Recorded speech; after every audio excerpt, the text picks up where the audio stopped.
It was a battle. Everybody knows. You expect something, and when you don't see what you expect to see, sometimes it can get a little bit, there's some things in your gut. This is where Wisconsin gathers to talk sports. Packers, Brewers, Badgers, Bucks. The Wisco Sports Show is on the air. Now, here's your host, Grant Bills. That's Luke Fickell after the game on Friday night after they beat Western Michigan. Basically saying, yeah, we kind of expected to be a lot better than that team. We were favored by a couple touchdowns. And we didn't really see that. And when that happens, you get some things in your gut. I don't know that I love hearing that. It's honest. I would just prefer that they come out and beat up on the teams they're supposed to beat up on, and then they don't have to respond and react and overcome adversity. It's not that dissimilar from situations with the Brewers this year where somebody makes a boneheaded base running mistake, or and then Pat Murphy after the game's like, yeah, but we overcame it. It's like, well, sometimes that's good. You want to be resilient, but just make fewer mistakes. Or in the case of the Badgers, it's just like, we'll play a little bit better, and then you don't have to react and bounce back to freaking Western Michigan of all teams. It's Luke Fickell gets us into the beginning of the show tonight. I want to start with the Badgers. This is the Wisco Sports Show. My name is Grant Bills. I hope you had an awesome Labor Day. Labor Day is a little bit of an easier weekend to come back from because, some they get a little touchy. If you wish them a happy Memorial Day, they don't, but it's not happy. It's it's to recognize, I almost said recommend, but it's to recognize and to remember those who have been, killed in the line of duty. And Labor Day, it's like, okay, I can wish you a happy Labor Day. I don't have to be so careful with my language, which is, it's not the biggest deal in the world, but we were leaving on Friday and I was like, enjoy the weekend. It's like, no, this is Labor Day. Happy Labor Day. Enjoy the 3-day weekend. So I hope you enjoyed your weekend. I didn't do a whole lot of anything. I laid around, watched a little college football, enjoyed the cooling weather. I dropped the ball. I really wish I would have went to the Brewer game yesterday. It didn't really occur to me. And if you listen to the show, how many times at 6:00 have I been like, when do the Brewers play tonight? Who do they have tonight? Who's on the mound tonight? Because I'm not a planner. It's the same with Bill's show. And it's like, well, what do we got coming up tomorrow? I'm like, I'll work on it tonight and tomorrow morning. I am a procrastinator and I'm very much in the here and now. So Sunday night, Monday morning, I'm like, when did the Brewers? Oh yeah, they're back at home. Why did I not get a ticket for this game? Oh, it looked awesome yesterday. Place was sold out. Holiday daytime baseball, beating up on the Cardinals. So that I'm upset at myself for if not going to the game yesterday, then getting a credential and going in the press box. But that's fine. I laid around at home and got some things done, and it was a good weekend. I hope yours was good as well. 608-321-1670. If you'd like to call the show, would love to have you. We'll open up the phone lines here in just a little bit after our first break. I'm hoping that there's people that want to talk Badgers tonight because we don't do it a ton. I talk a little bit more about the Brewers this time of year, and we're about to be in the thick of Packers season. They open their season on Friday night in Brazil. Tonight is the night. If you are a Badger fan and you're like, man, I wish we talk more Badgers, I would love to take your call tonight. I would love to talk Badgers. You can text that number as well. You can tweet me at Wisco Grand, and you can comment on the live stream. Looks like we're up and running. Looks like everybody can hear everything okay. All right, great. Awesome. We're underway. Let's go chronologically through the weekend. We can start with the Badgers on Friday night, then get into the Brewers. And as the show goes along and as the week goes along, we can kind of start leaning towards Packers, Eagles, Brazil, and we can start trending towards the end of the week. Wisconsin, Western Michigan, 28-14. That was it? That was it?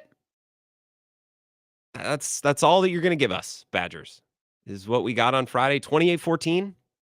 After all the offseason conversations that we had about progress and about how last year's team was misjudged, but this year we got a better handle on it this year's going to be different. And we added this and we changed around this and we added depth at this position and we've evolved here after all of that. That's what you're giving us?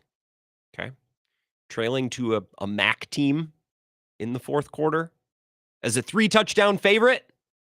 Right, I don't remember where the line closed. It was around 25 at one point.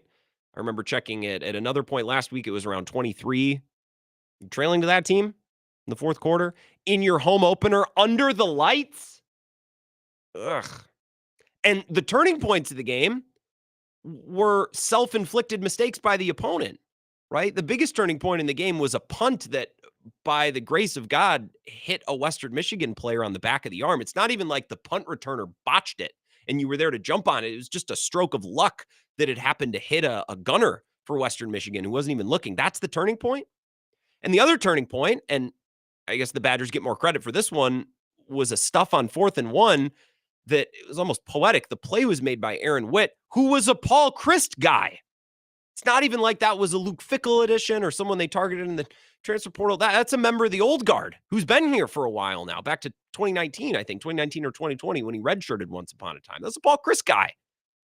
Those are the turning points. You're trailing to a MAC team in the fourth quarter at home as a multi-touchdown favorite under the lights, and it took an unlucky bounce or a lucky bounce, depending on how you look at it, to get you back into the game. And then to really help secure the game, it was a Paul Christ recruit, a Christ defensive player who made the stuff on 4th down.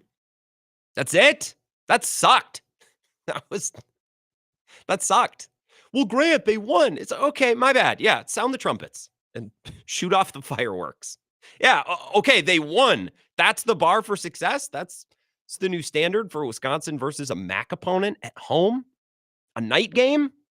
Like, that should have been a celebration of the steps that were being taken from year 1 to year 2 in Luke Fickell's program.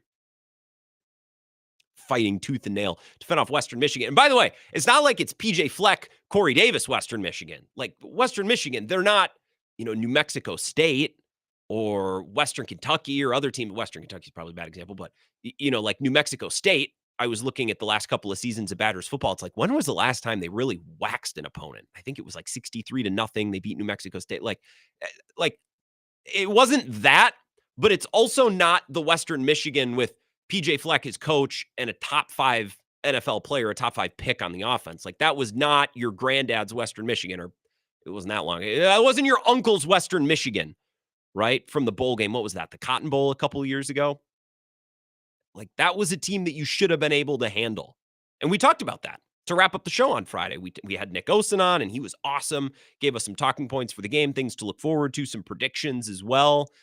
And basically, and I remember using the analogy of taking everything in a big pot, boiling it down. What all of our takes came down to, when we boiled it all down and got down to the heart of the matter, our take was, we want to see Wisconsin overpower and manhandle a lesser opponent. We didn't get that. We didn't get that at all. They looked very evenly matched.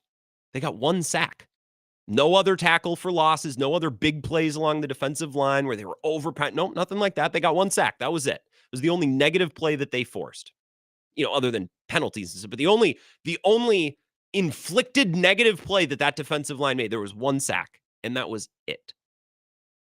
On offense, they had no completions that went for more than 17 yards.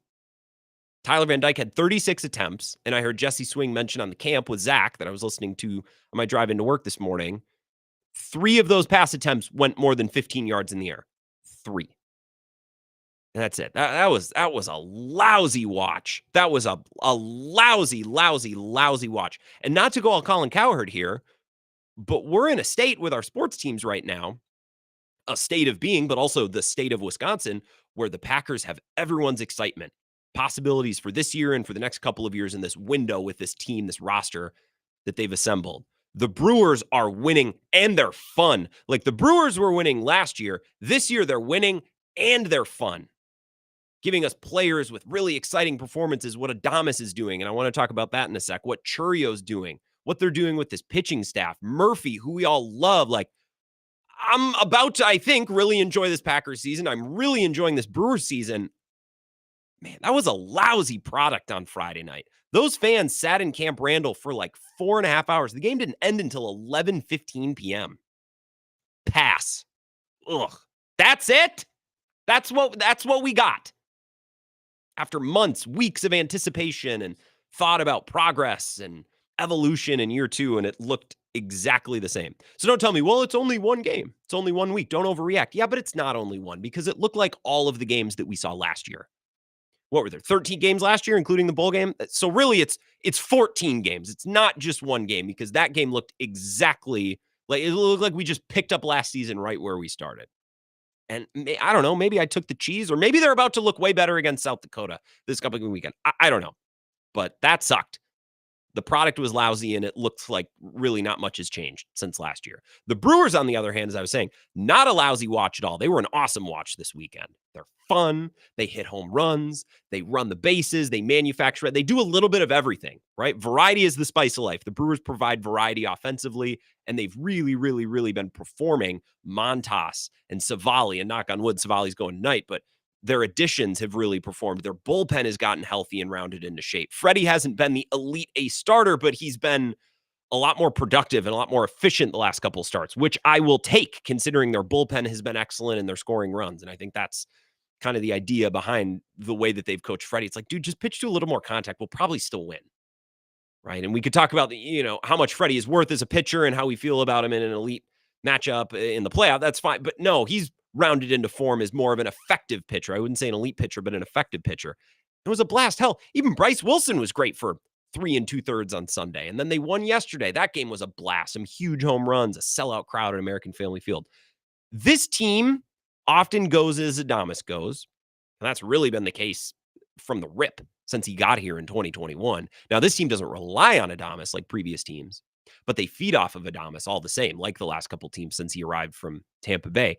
Churrio, that go-ahead homer on Friday, that was awesome. Had me feeling things. Grand slam yesterday. I can throw some Churrio stats at you today. We can discuss Churrio if you want. Right? I have a lot of Churrio stats. I have a lot of Churrio things bookmarked.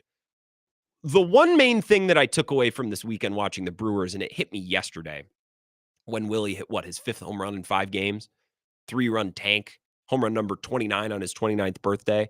This hit me yesterday when he hit that home run. Maybe we could talk about what a Willy Adames extension could look like. Maybe. I'm getting pulled back in. I'm getting sucked back in. If you've listened to the show this season, I've been 100% okay with Willy Adames is going to cost too much. The Brewers should not foot that bill anyways, because whoever signs him is going to overpay for him. It's probably going to be a team like the Dodgers or the Phillies or whoever who will be fine with overpaying a player. So that'll be fine for them, but it wouldn't be fine for the Brewers. And I've kind of been at peace with it. And yesterday he hit that home run. It's like, oh, maybe I'll get my hopes up just a little bit. Just a little bit. Willy Adames likes Milwaukee. From everything that I've heard with him and his people, they like Milwaukee. It's not like he's 100% dead set on getting out of little Milwaukee for lollipops and limousines this offseason, but the Brewers are going to have to meet his number, which would have been high last year. Like, I don't want to sit here and be like, well, in his price has really gone up with the way that he's played this season. No, he's always been a great player. He had a down year last year, but it's not like this season is some mirage and completely misrepresentative of the player that he's always been. He's always been a power hitting shortstop. His defense has declined a little bit, which is maybe worth talking about. I wonder if that will factor into discussions or negotiations with this contract. On some level, it probably will. He'll still get a massive deal. He'll get a lot of money in a lot of years, right? He's having an awesome contract year, but he's been an awesome player for most of his career. Dansby Swanson got 177 for 7 years. It's 25 per. There's zero reason for Adames to take less than Dansby Swanson.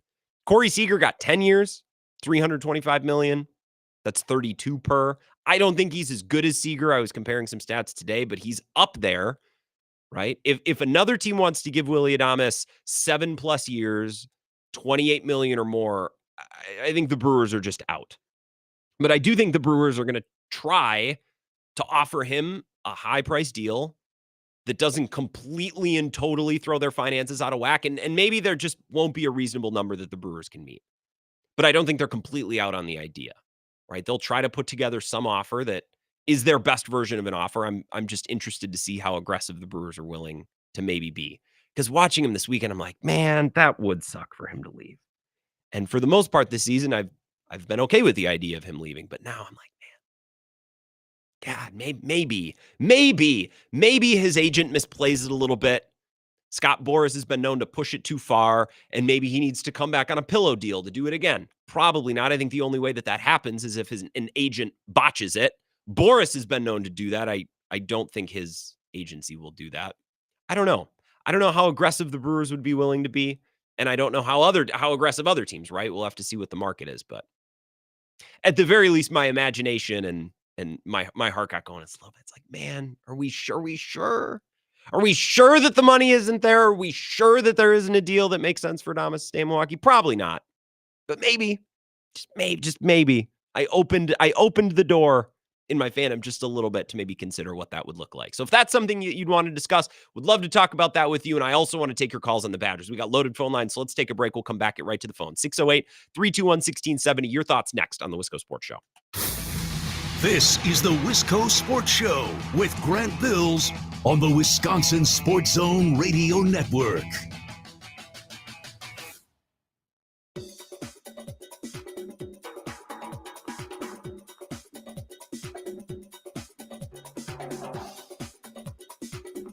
The Wisco Sports Show will resume in 3 minutes.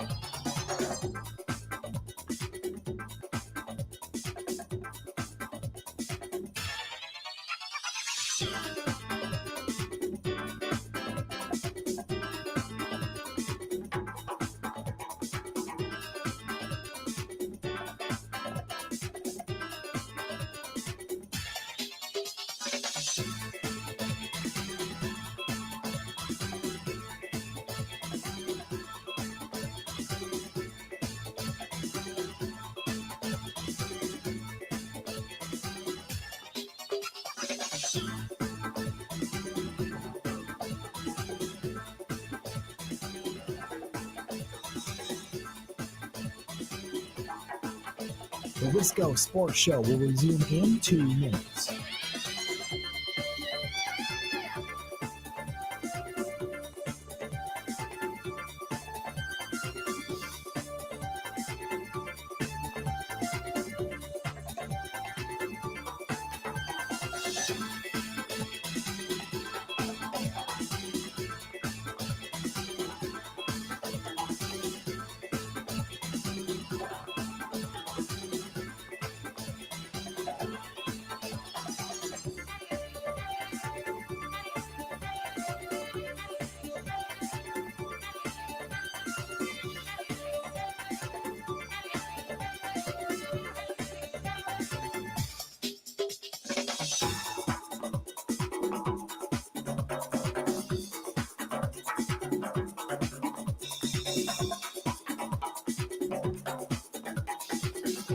The Wisco Sports Show will resume in 1 minute.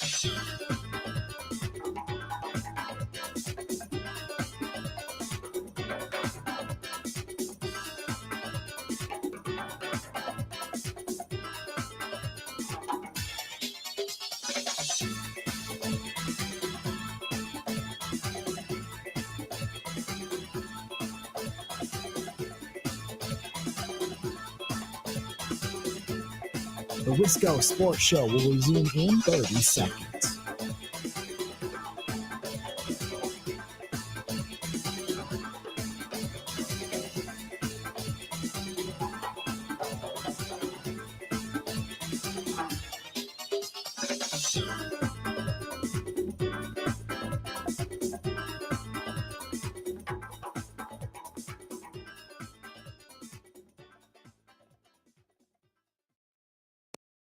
I'll be honest with you, the number one thing going in the game was we wanted to be able to pound the football. We wanted to play physical. We wanted to be able to, kind of impose some will and make sure that, we get these backs in this line rolling. And if that didn't mean we weren't going to take shots, but you also had to go in and if they're bailing and playing 3 deep and some things like that, it wasn't maybe as much of the opportunities to take some of those shots. I think we threw one to Bryson is the only real down the field shot.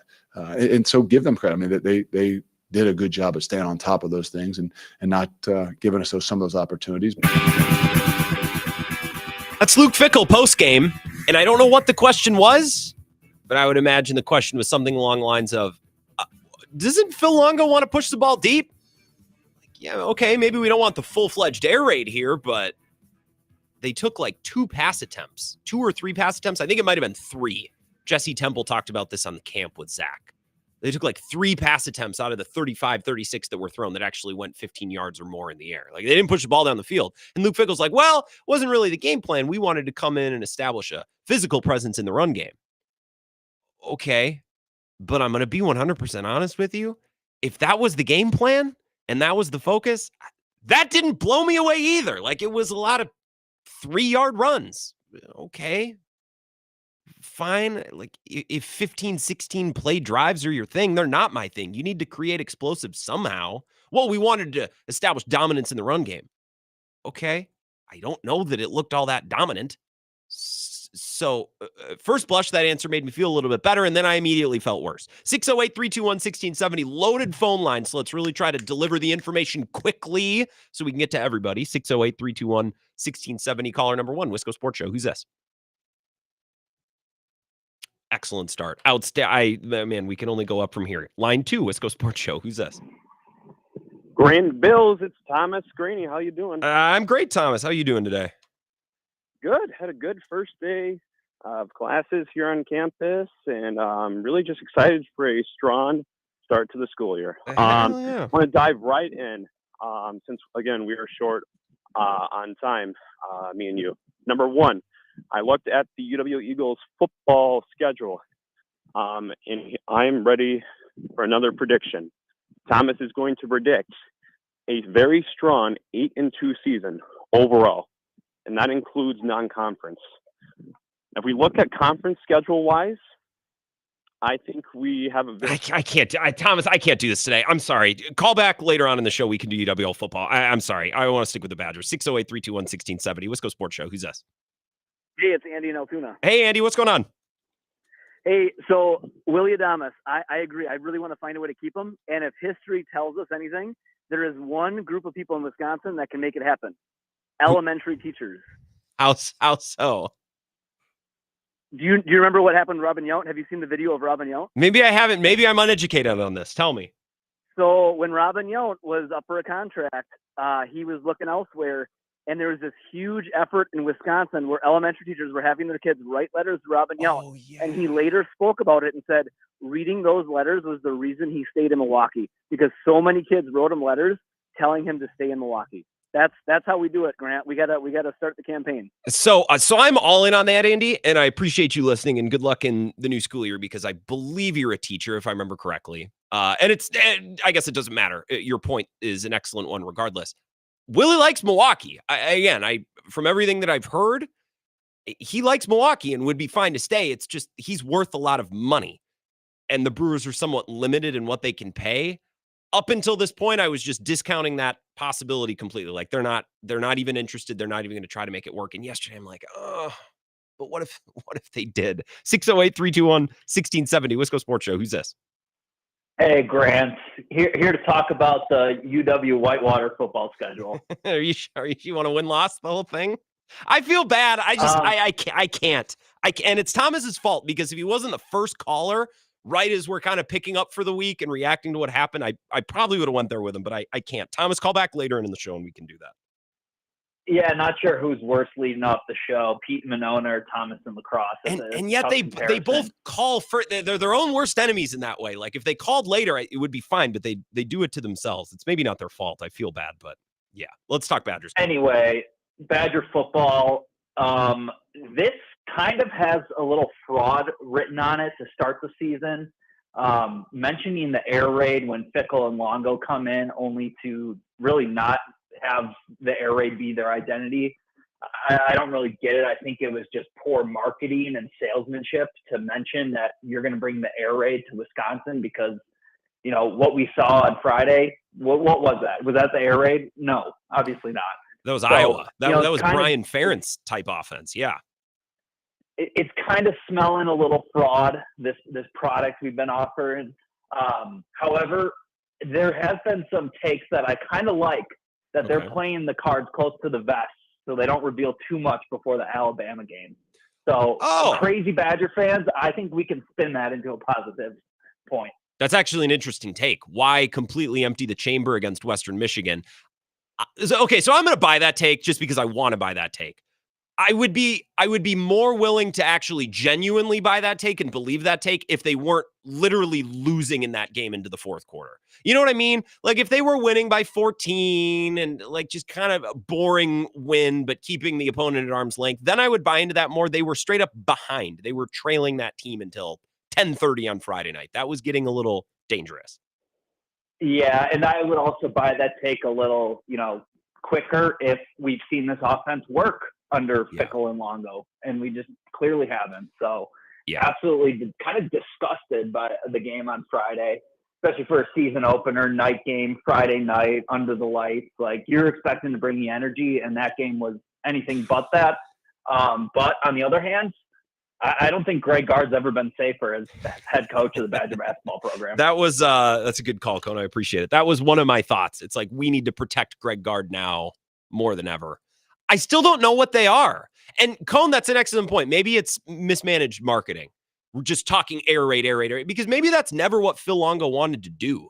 Maybe it was always more complex and complicated than that. Okay, so if you want to package it differently, fine. You can put different packaging on this. It still doesn't make it good. It changes the label. Because if you told me, oh, well, they're not running the air raid, they're running this. It's like, okay, but it still looks like Brian Ferentz's Iowa offense. And I like their running back room. Kakahuna looked awesome. That's a weapon, right? And Will Pauling was great last year. Like, they have guys. I'm not saying they got Marvin Harrison Jr. all over this offense, but they have players that should be exciting. I should watch them and be like, wow, look at the play that guy just made. And it's 2.5 yards in a clouded. I mean, Jesus, they're putting together 15, 16 play drives. There's no explosiveness there at all. 608-321-1670. Wisco Sports Show. Who's this? Grant, it's Corey on the Marshall. I'll Hey, Corey, get to what's it up? quick and not throwing on about non-random stuff. No, you're good. What's up? Talk about, So the rejoinder I always have to when everybody's like, the narrative has been set now that this is a big failure being set. I've been listening all weekend long, and that's fine. But they're 14 games into the guy's tenure. Yep. 13 games last year, 1 game this year. Like a big excuse making or like Pollyanna. So I'll completely okay with that. Would we have deemed LaFleur a failure after a 9-7 season back in 2019? Probably not. Would we wanted to throw out the whole thing? Probably not. Now you could say as an NFL coach, that's fair enough. I always keep coming back to this because I talked to my brother this afternoon. And he's like, Fickle's a bleep coach. And I think to myself, like, wow, that's a really strong take. Because as opposed to what I always kind of come back to as well. People are kind of like acting around here like this was some like juggernaut of a team in 21 and 22 under the khakis, Paul Chryst. And then we all lived through the Jimmy L experience. I'm still watching him throw slant passes from Minnesota and getting 5 offside penalties right in a row. So they made a gigantic change. And I think people have to realize this. They're Wisconsin fans, and they might need to listen. Sure. Think about it and really take this in. So everybody listen. They are not firing the guy after 14 games. Okay. They made a gigantic investment into like changing around the whole nature of the program. We may not like it. You may not like it. Multiple people may not like it. I'm not saying you necessarily, Grant. I'm just saying the average fan. But we're in it now for at least another 1 or 2 years. So we can piss and moan about it. That's fine. I'm just saying, like, you might need to gird your loins if you're kind of concerned about how it's going to look, because I don't know if it's going to get better or it's going to get worse, but we're definitely in for a while here. That's all I got to say on that one. So, Corey, that's a really funny call. I don't think you said anything that was incorrect. You also really didn't you didn't say anything where it's like, I think it'll get better because of this. You basically just came on and said, hey, fans, quit your bitching because this is the way it's going to be. And while you're not wrong, I don't think that's going to make anyone feel better. Look, it'd be one thing if it was a close game, but it looked like they had taken a step and evolved, right? I think that was our belief coming into this year. They'll be a better team. They'll be improved. The roster is better. They're a deeper roster. The coaches should be in a better place. They might not win more games, but they will be better. They didn't look any better. That looked like the same team. I felt like I was right back into last January. You could have played that game the week after they played LSU and whatever bowl that was. I don't remember. I don't care. That looked like an extension of last year. That looked like the exact same coaching staff coaching the exact same offense with the exact same players. And it's just a lot of meh. 608-321-1670. Wisco Sports Show. Who's this? Grant, if the cupboard wasn't so damn bare, they would have the talent to get past Western Michigan without needing a lucky bout. Let's be real. So I was going to bring that up, right? Because people, I've heard it a couple times today. I was spinning the dial on my drive into work today, and there were those on other stations mentioning, well, the cupboard was so bare. Paul Chris left this team in such a bad spot. I just, that's not true. I don't know that they were in an amazing spot. I think the program, if an athletic director, as Chris McIntosh did, decided to go in a different direction, fine. I think that was a fair and reasonable decision, but it's not like the house was on fire at the end with Paul Chryst. It didn't really feel like it was maybe trending the right way. And I think we agree on that, Vagabond John. 100%. Okay. Chris needed to change everything to save his job. I would argue that he was never given the chance to post-COVID, post-athletic director transition, but that's neither here nor there. That's the past. I have one positive, one negative. Positive is the last time we saw this type of performance at Camp Randall, I would say is probably Army when we won 20-14. I was at that Army game. went on to win 9 games. The following week, they were at number 15 in the country, Wake Forest, when Wake Forest was good, and put up 56 points and ended up being a hell of a lot better team than everybody thought. I think after watching that Michigan State coach or Western Michigan coach, he got me fired up. I think that team could actually be pretty good. Yeah, So Nick Osen said that won. on Bill's show earlier today. He's like, yeah, look, Wisconsin should have looked better, but I don't think that's a bad Western Michigan team by any stretch. That's a fair take. I'll allow it. That coach, I'm excited to see what he does in his career, and that's the fun about college football is you get to see these coaches evolve over time, and it's a fun guy to watch. And they won a close game without making mistakes in the fourth quarter.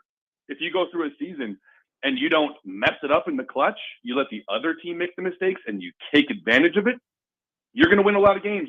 Nebraska hasn't been able to do that for 8 years, and that's why they're under like a 5th coach, right? So it could have been worse. My negative take is I think looking forward in college football, and this is kind of looking just not at the Badgers, across the spectrum as a whole, you just mentioned something beautiful. It's not the air raid. It might be something more complex.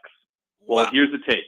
In the transfer portal era, you damn sure better not be running an offense that's more complex. You are not going to have these guys here for 4 years, no matter how confident you are. And as much as people want to hate on old school offense, Simplicity just won a national championship. Yeah. Simplicity just kicked the crap out of Florida State. By the way, Mike Norvell, a lot of people clowned out on him today. That guy ate Luke Fickell's lunch when they were at Cincinnati and Memphis. So be careful.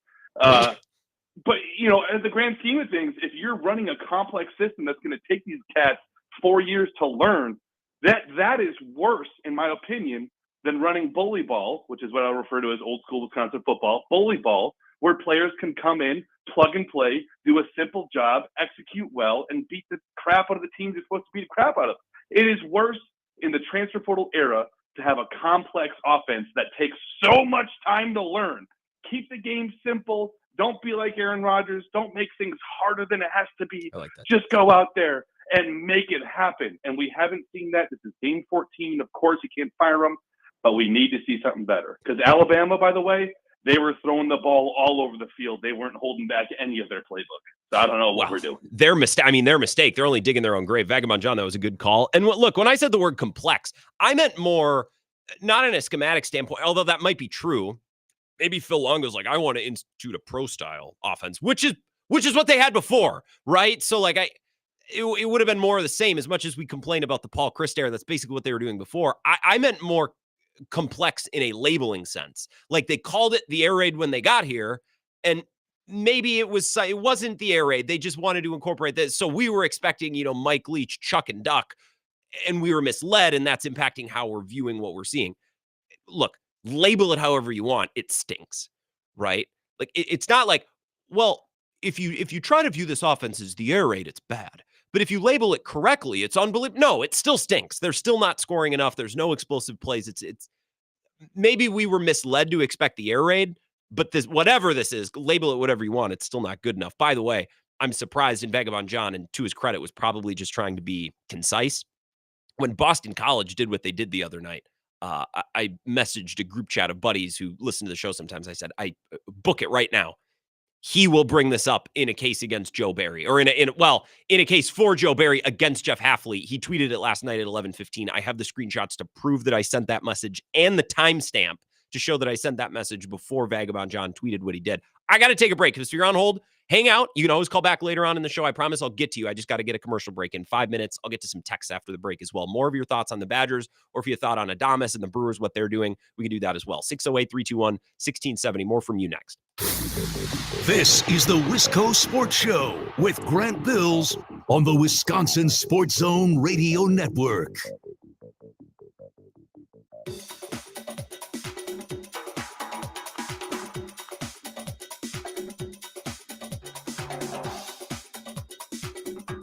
The Wisco Sports Show will resume in 5 minutes.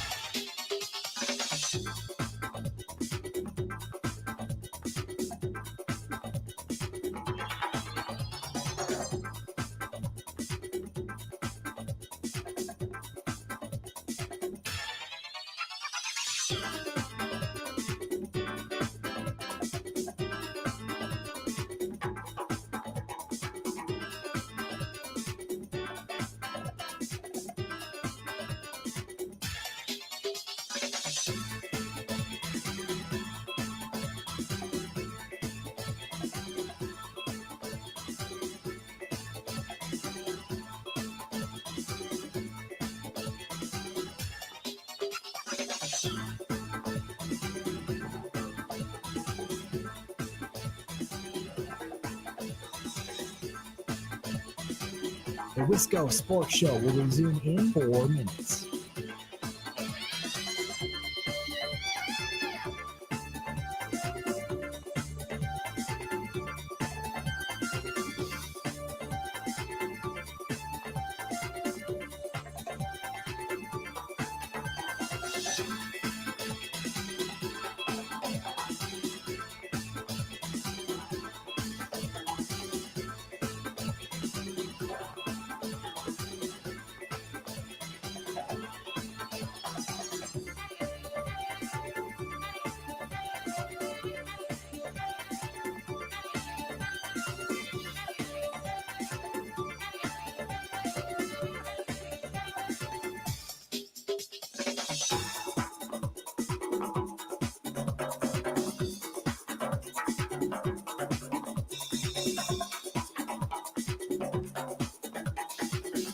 The Wisco Sports Show will resume in 3 minutes.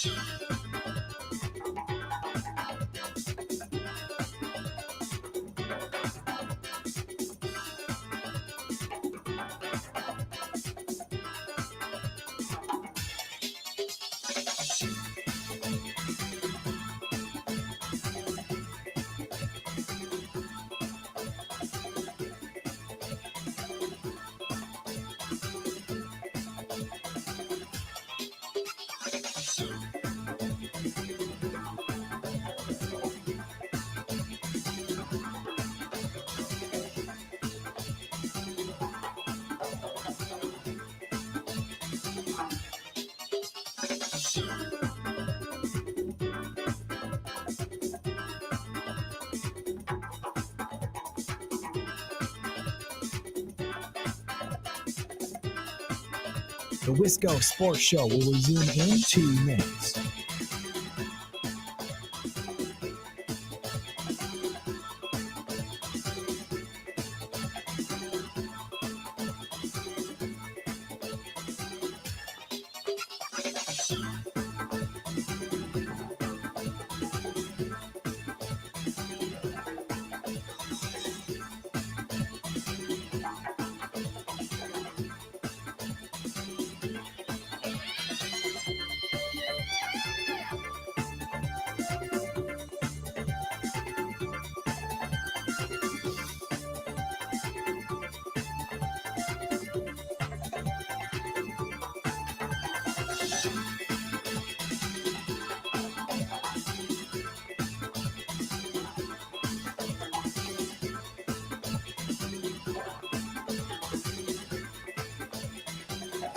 The Wisco Sports Show will resume in 1 minute.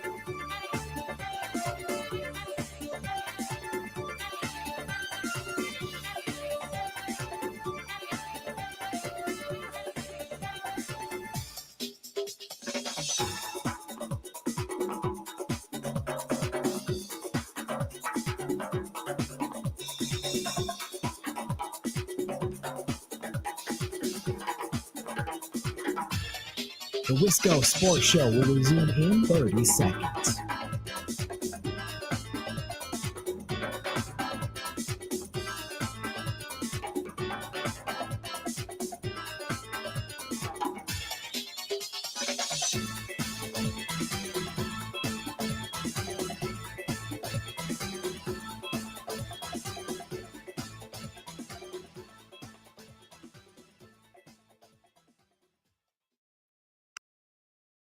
I mean, they came in here with a plan and did a pretty darn good job of sticking to the plan. I don't know that we did enough to adapt and adjust their plan, as that the game got really methodical, and it was very unique at halftime as you're kind of sitting there in a 10-7 game and kind of curious as to, how we're going to create and from on their defense and methodically moving the ball with their offense. And I've been in these games before, and sometimes they're not the most fun, but what it comes down to is you got to find a way. And you got to make some adjustments that maybe you didn't envision you'd have to make. You didn't want to make in game one, but you have to make some of those adjustments, and we did. That's Luke Fickell again post-game, just revisiting and talking about what happened Friday night, because we've previewed this Badger season. We've talked with Zach and Nick and Jesse, and I think hoped that they would take a step and the roster would evolve and they'd be deeper and the coaches would have a better understanding of what this team needed and the ways in which they needed to operate. And it looked like a lot more of the same. And I'm not trying to be Mr. Negative with the Badgers. I'm not trying to be anti-Luke Fickell, but I'm just looking at the facts, just going on what we have to work with, which is Friday night's game, and listening to Luke Fickell talk there, where he's like, well, we had to make some adjustments that we didn't envision making. Like, okay. So what I hear is we were just going to come out and run the ball and pound it down their throat, and we couldn't. At least not at a high enough level to have that be our only thing. And then when we realized that couldn't be our only thing, which, by the way, that was the thing of previous Badger regimes. Luke Fickell was brought in, and he brought in Phil Longo to be an evolution of that. And it seems like they just kind of wanted to play Bielema ball and crisp ball, and they couldn't. And so they had to make adjustments. But the way I view it is the adjustments were basically just let Aaron Witt, a Paul Chris player, make a stop on fourth down and cross your fingers and hope that a punt went off the back of a Western Michigan gunner. Adjustments. Ugh. I can kind of see it, but I'm not totally and fully buying it. Some texts, because we're a little bit behind on that. 608-321-1670. AJ in Janesville says the Badgers throw a lot of side-to-side junk and dump-offs for being an air raid system. I think Van Dyke has a fine arm and is capable of pushing the ball downfield. Not sure his wide receivers can catch it, but that's another story. Man, I think they got some weapons. Please, Longo, dial up a few plays over 10 yards down the field this week, hoping that it was just an extremely vanilla week one game plan, because my God, that sucked. It was just a bad product, too. It was a really, really bad product. And again, not to go all Colin Cowherd, but the Packers are really exciting right now. The Brewers are really exciting right now. We're supposed to dedicate time and energy to this. It's the same crap as last year. I'm not even sure it's labeled differently. Like, Tyler Van Dyke is basically Mordecai. And I know their games are different, but my God, take the name off the back of the jersey. It didn't look any different. I think he's got a fine arm too. And if he doesn't, then that's an indictment on the coaching staff for bringing in a player that would effectively neuter their offense. Again, if Luke Fickell sits down with Chris McIntosh, is like, well, we really just wanting to pound the ball on the ground and dominate the game that way. Chris McIntosh should be like, I brought you in to replace the guy who only wanted to do that. Don't look me in the eye and tell me that that's the one thing you planned on doing against Western Michigan. And then when you couldn't do it, you got a little lucky towards the end of the game. This is Mitch in Madison, says, I'm tired of getting my hopes up for Badger football. Got to show me something before I start believing the Badgers can do anything, especially in the new Big Ten. We'll see what happens this weekend. If they look really good and they appear to have taken a step this coming weekend, okay, well, I'll feel a little bit better. But let's not act like, well, we can't overreact to this one game. First of all, we're not overreacting. We're reacting. It's the same staff with a good amount of the same players. And it looked exactly the same as last year, which was an overwhelming disappointment in year one with Luke Fickell. This call just says, thank you for dumping Thomas. It's not personal, Thomas. We can do WIAC football a different time. I just can't do it at the beginning of the show coming back from Labor Day weekend. Stick says Frolic Rocks. I don't know what that means. Bobby in Menominee says the crotch rockets with daddy issues are back at Stout. Oh, it's crotch rocket season. Yeah. should probably just cut all athletics from UW every year. It becomes more of a waste of time, money, and resources. That was a text to Bill's show. That I do not agree with. I think it makes UW lots of money. One more text. I'm not going to panic yet. However, I think what most concerns me is that we do not dominate the trenches. I'm sorry. I'm tripping over my words today. I'm not locked in. I need to snap to it. We got to run the ball. We got the ball run on us, and we're not used to that. We have, in general, always played the run extremely tough and potentially struggle against the pass if we didn't have one of the outstanding linebackers to run the passer. I think that's a good take, like we had for so many years. Also, our offensive line does not dislodge people like offensive lines of the past and does not appear to be excellent in pass blocking either. Okay, let's listen to that cut from Luke Fickell one more time. I played it as a part of a bumper, but let's just react to it here without the music, without everything else. I mean, they came in here with a plan and did a pretty darn good job of sticking to the plan. I don't know that we did enough to adapt and adjust their plan as the game got really methodical, and it was very unique at halftime as you're kind of sitting there in a 10-7 game and kind of curious as to, how we're going to create and from on their defense. And so, first of all, he refers to it at halftime. Well, we're in a unique situation. Well, not that unique. It's kind of the same thing that happened against Buffalo last year, kind of the same thing that happened against Georgia Southern, and kind of the same thing that happened against Washington State, except the difference against Washington State is you didn't come back and play better in the second half. You ended up losing. So I'm not trying to break down these Luke Fickell comments like they're the Zapruder film or they're Bob Dylan's Lost Basement tapes. Like, I'm just listening and reacting to his commentary. He's like, well, we're kind of in a unique situation. What? Surprised that you're down at halftime or in it with a team that you're favored over by multiple touchdowns? It's not unique at all. You've been there multiple times in the last couple of years. Methodically moving the ball with their offense. And I've been in these games before. And sometimes they're not the most fun. But what it comes down to is you got to find a way. And you got to make some adjustments that maybe you didn't envision you'd have to make. You didn't want to make in game one, but you have to make some of those adjustments, and we did. I don't know what those adjustments were, and maybe we can talk to Jesse Temple about that tomorrow. In fact, I'm going to write it down. Luke Fickell talked about making adjustments to come back and win the game. What were those adjustments? Because the way that I saw it, Aaron Witt made an awesome play on 4th and 1, and you got lucky with the bounce of a ball on a punt. That's what I saw. I'm also an idiot. Jesse is not, others are not, so I will ask others because I'm not saying that that's a damning comment, but it's not passing the smell test with me. 608-321-1670. We'll take a call, then a break. Wisco Sports Show. Who's this? This is Chuck. Chuck. What's up, Chuck? I think the thing that I guess pisses me off the most is we're Wisconsin. We shouldn't have to make adjustments. We're 24-point favorite. We should be able to do whatever we want, whenever we want. Right. And the players do not seem at this point to be better. We should be dominating up front. We're not. We're getting blown off the ball. So say what you will, but I think Fickell's being fickle. How's that? That's a good comment, Chuck. No, I'm with you when Luke Fickell says, well, we wanted to come in and kind of impose our will on the ground. Well, Chuck, I think you're right, and I agree with you. It's kind of damning that they couldn't do that, right? It's like Western Michigan is going to be the team that gets you off script. What happens when you play Michigan, Michigan State, Iowa, Oregon, USC? They look to be a much improved roster, bigger, stronger, physical. And Western Michigan got you off your game script? No, I'm with you, Chuck. Does Auburn, Alabama, Michigan, Ohio State, do they alter what they do for 30-point underdogs? Citadel to schools like that? No, I don't think they do. It's 77-0. Yeah. So, yeah.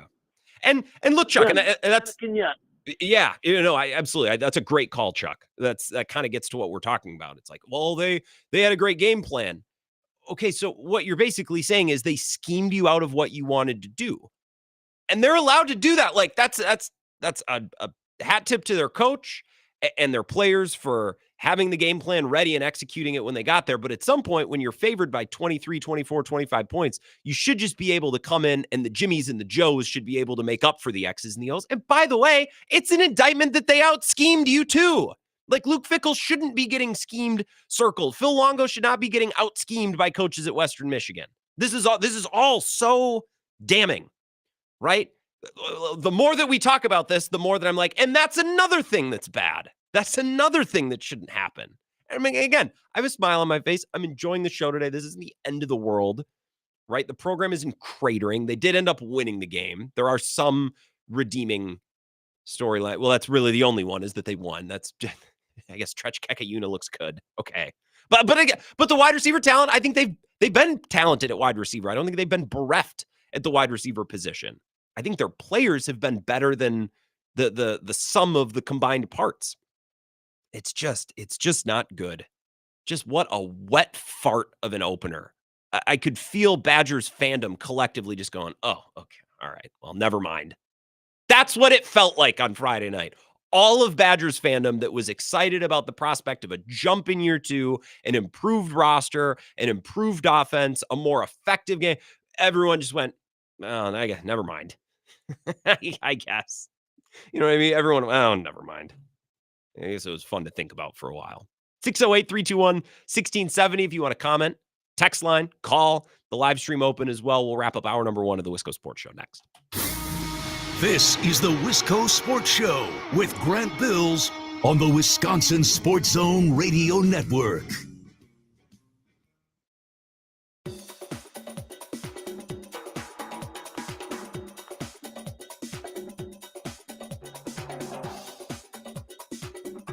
The Wisco Sports Show will resume in 3 minutes.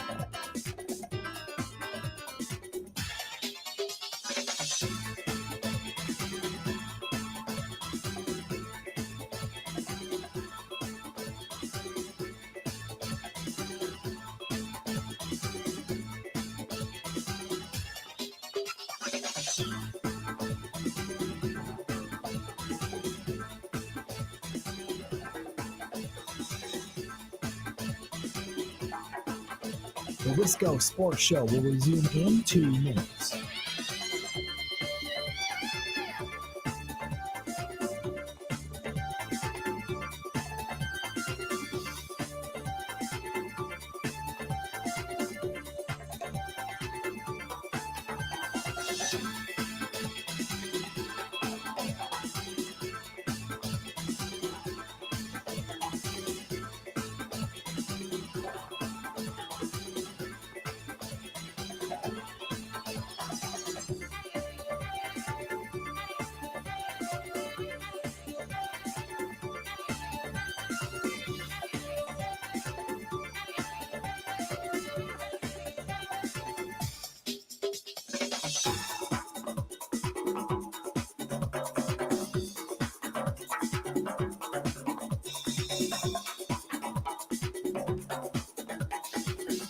The Wisco Sports Show will resume in 1 minute.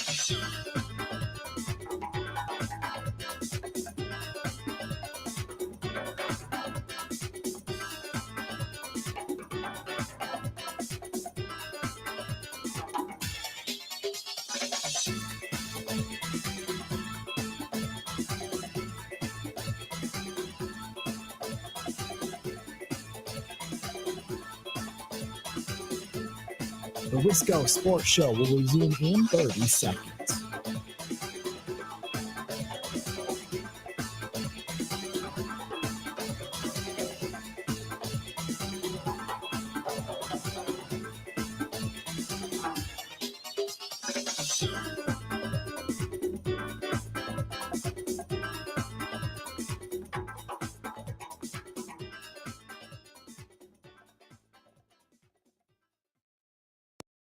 Set to work. Runners lead. First, second, and third. The pitch. Hit to left and deep. Get up! Get up! Get out of here! Gone! Jackson Churio just hit one with the bases loaded. And they add 4 more on the rookie's grand slam home run. His 18th of the year. Wow. That call, obviously, Bob Uecker, courtesy of the Brewers Radio Network. Hap tip to them. Appreciate them tweeting that out and making that available for Brewers fans to listen to on the internet. Maybe ones that were watching or don't live with an affiliate near them. I think Coyote Mike out in Colorado. Although I think he subscribes to the radio thing based on text that he's sent. But I appreciate them posting that. You might be thinking, Grant, we're talking Badgers. Why did you play that? And I kind of want to keep talking Badgers. A nice little shot in the arm of positivity. The Jackson Cheerios homer.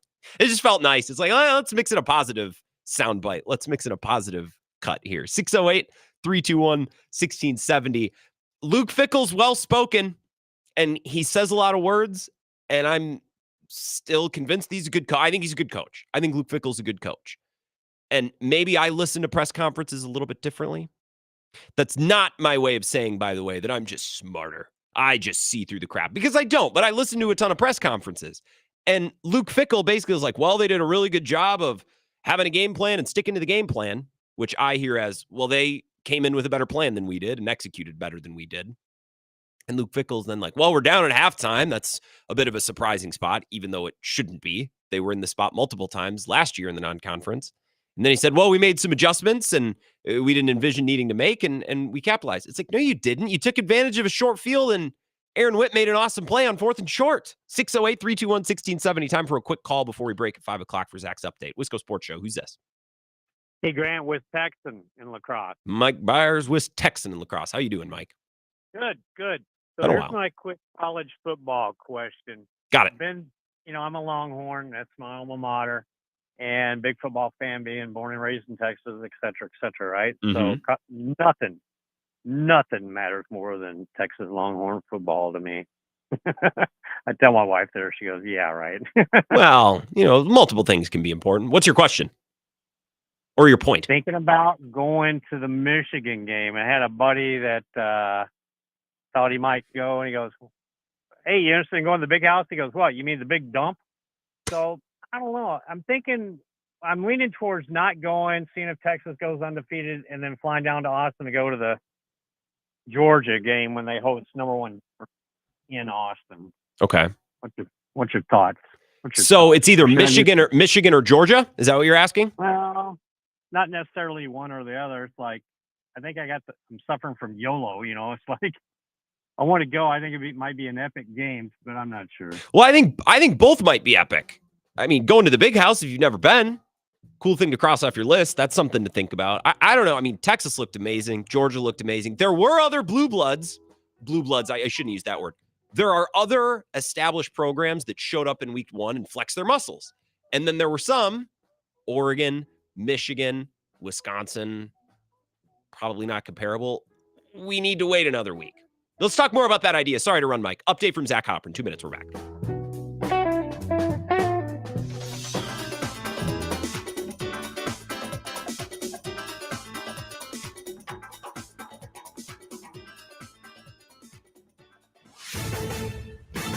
This is a Wisconsin Sports Zone update. Well, the Packers will head to Brazil tomorrow. It's where they're going to face the Eagles on Friday in the season opener for both teams. There is a ton surrounding the game, with it being the first ever NFL game in South America and all that goes along with it.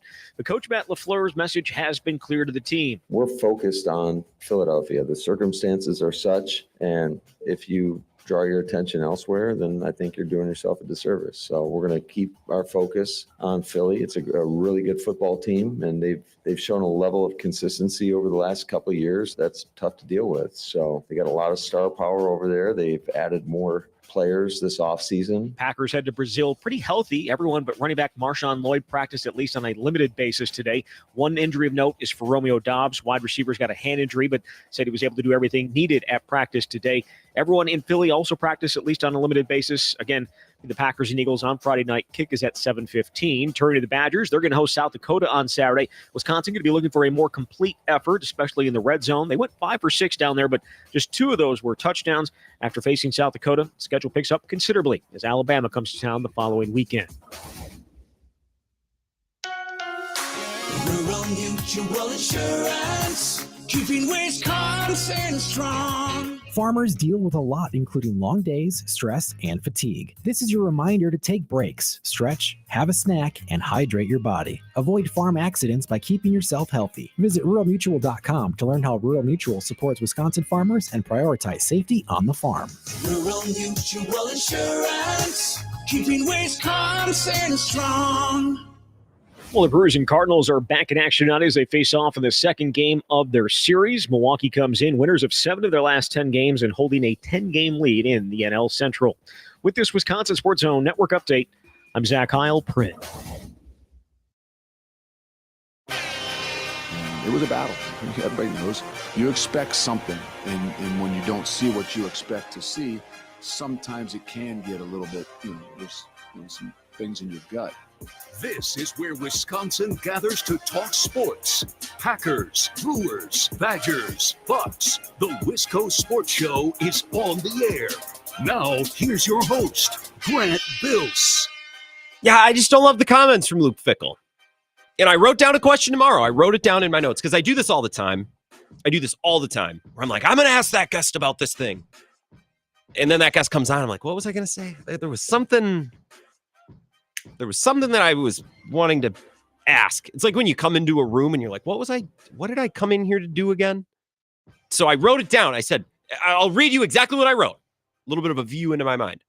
Jesse, Luke Fickell postgame talking about, quote, making some adjustments you didn't envision you'd have to make, quote, ... Can you elaborate more on that? Because the way I saw it, they took advantage of a short field and Aaron Witt made an awesome play on 4th and short. That's what I saw. So maybe I just shouldn't listen to the Luke Fickell pressers. Maybe we should just ignore those. Because, Cone brought up the F word earlier in the show. He mentioned the word fraud. I won't go that far. I think Fickell's a great coach. But I listened to his commentary, and I feel a little bit like I'm getting sold a bill of goods. A little bit. Not a ton. It's not like I'm listening to a used car salesman like PJ Fleck.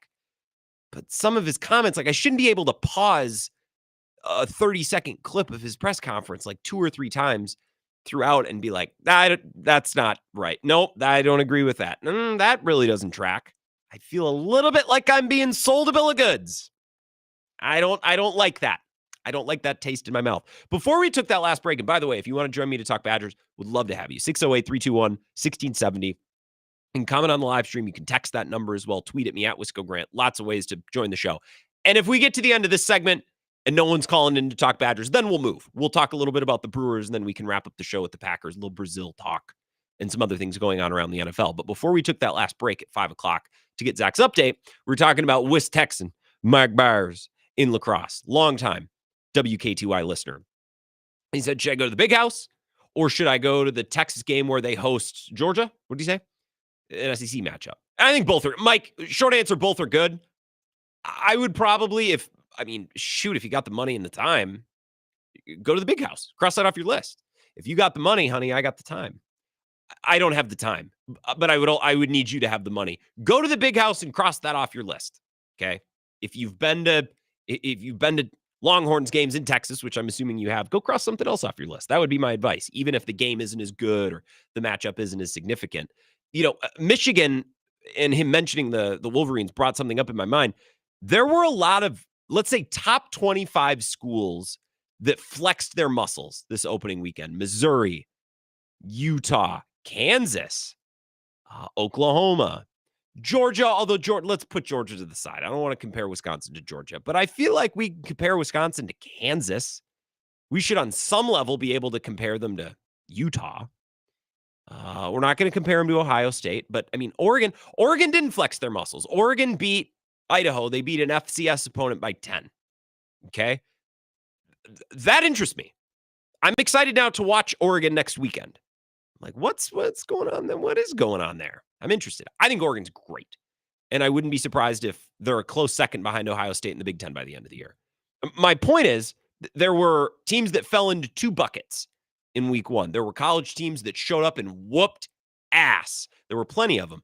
There were also a couple that looked like they were getting off to a bit of a slow start. Oregon is one. Michigan was another. Penn State to a degree, although they They went to West Virginia, so that's probably not a great example. There were teams that seemed to be lagging a little bit in week 1. Let's put it that way. Now, Wisconsin could be that team. They could fall into that bucket, or maybe Wisconsin's just not that good. The thing is, like, Michigan just went through a regime change. Oregon, at the very least, well, they just changed conferences. There's something, even though I think they're great. Wisconsin, man, you should have been able to hit the ground running after year 1 and build on that. And they didn't. I don't know that I needed to see them win 51-0 like Missouri did over Missouri State or Murray State, or Utah, who gave it to Southern Utah, right? Like, maybe Western Michigan's an okay team. In fact, I think they probably are. But that did not inspire confidence. And it's not like they just went through a regime change. It's not like they just changed conferences. Nothing crazy.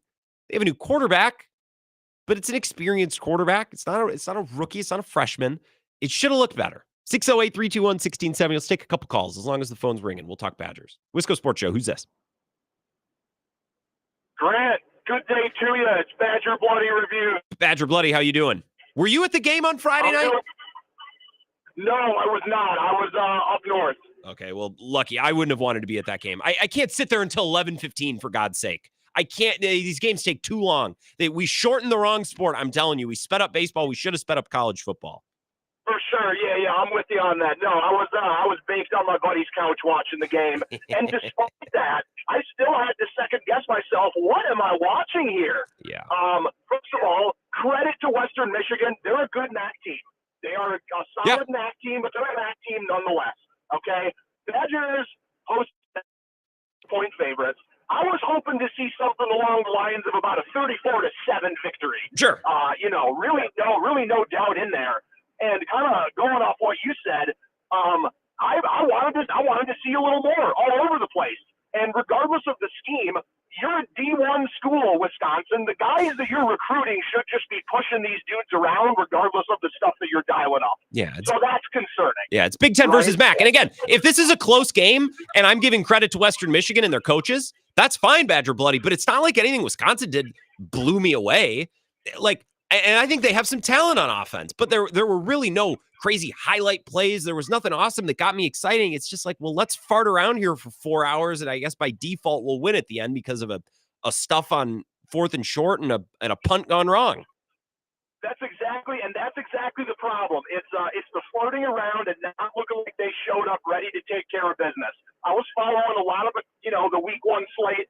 Grant, I'm a man who loves a big spread, and there were some enormous ones this weekend, and a lot of the favorites covered them. I'm talking 45, 50-plus points. Mm-hmm. And, not that you can put the Badgers in the same conversation as a Georgia or, an Alabama. I don't think we're on that level yet, but I still think that there's a reasonable expectation that when you're that big a favorite at home against a MAC opponent, you should at least come close to covering. So you mentioned the Vegas line, and Badger Bloody, I just got a couple other callers on hold. So if you comment on Twitter, you're a great online presence as well. Obviously, that's where you make your bones. Unless I'm looking at this incorrectly, I'm looking at Vegas Insider here because it's not on the ESPN website. I normally just pull up the Gamecast page because all the information's there, Start Time Network. It's just kind of a handy tool for when I'm on the air and need a quick reference. South Dakota at Wisconsin, I'm seeing -12. It was about 3 touchdowns that the Badgers were favored, a little bit more than 3 touchdowns. I want to corroborate that. Let me check the Action Network. It's not on there. I'm not seeing it. To your point, though, Badger Bloody, with some of these big spreads, 35, 40-point spreads, the Badgers don't score 40 points. They don't have offensive outbursts like that. In order for them to cover a huge spread, they would actually need to score, let alone get the stops. I don't doubt that they can get stops. They can slow down Western Michigan fine enough. They did. It's just their offense. I mean, they just can't get up to cruising altitude. It's like a boat that you're like in that middling ground. You're not cruising along easily, but you're not speeding. You haven't reached that point where you're planing on top of water. You're just plowing as inefficiently as possible through the water. This offense just can't reach cruising altitude. So I'm going to continue to hunt for a line. I saw on one website -12. I'm going to keep looking. But I don't know why you would bet the Badgers to cover a big spread because they don't score. Let's say they're in a game where the spread's 31.5. Are they even going to score 31.5 anytime soon, let alone win by a margin of 31.5? I would bet no. And recent history has my back on that. They haven't scored 40 in 2 years. 608-321-1670. Wisco Sports Show. Who's this? I don't know why you're on Lou Fickle's case, because and he has to answer these questions at your news conference, or you think he's pulling your chain. You take whatever Ignacio says as and you never question it. He says, well, I don't have any money. You say, well, he doesn't have any money. You've never seen that man's books, and you're never going to. So I don't know why you're so up in arms about Luke Fickle. I mean, it's all coach speech. And I'm sure he wished the team was better, but financially, just like your Brewers, who you take that at face value, we just don't have the financial means to play with the big boys. It doesn't mean he's a bad coach. I mean, it just means the boosters aren't paying the players enough. I'm gonna go Pat, because the Fickle Ignacio thing, those aren't comparable. That's a publicly paid coach. Don't you think, let me ask you this, just a very brief answer on this. Don't you think the highest paid state employee, which is the football coach at UW, don't you think that person should go do a press conference? You're sounding like, well, he's doing your press conference. Should that person not have to answer questions from the media?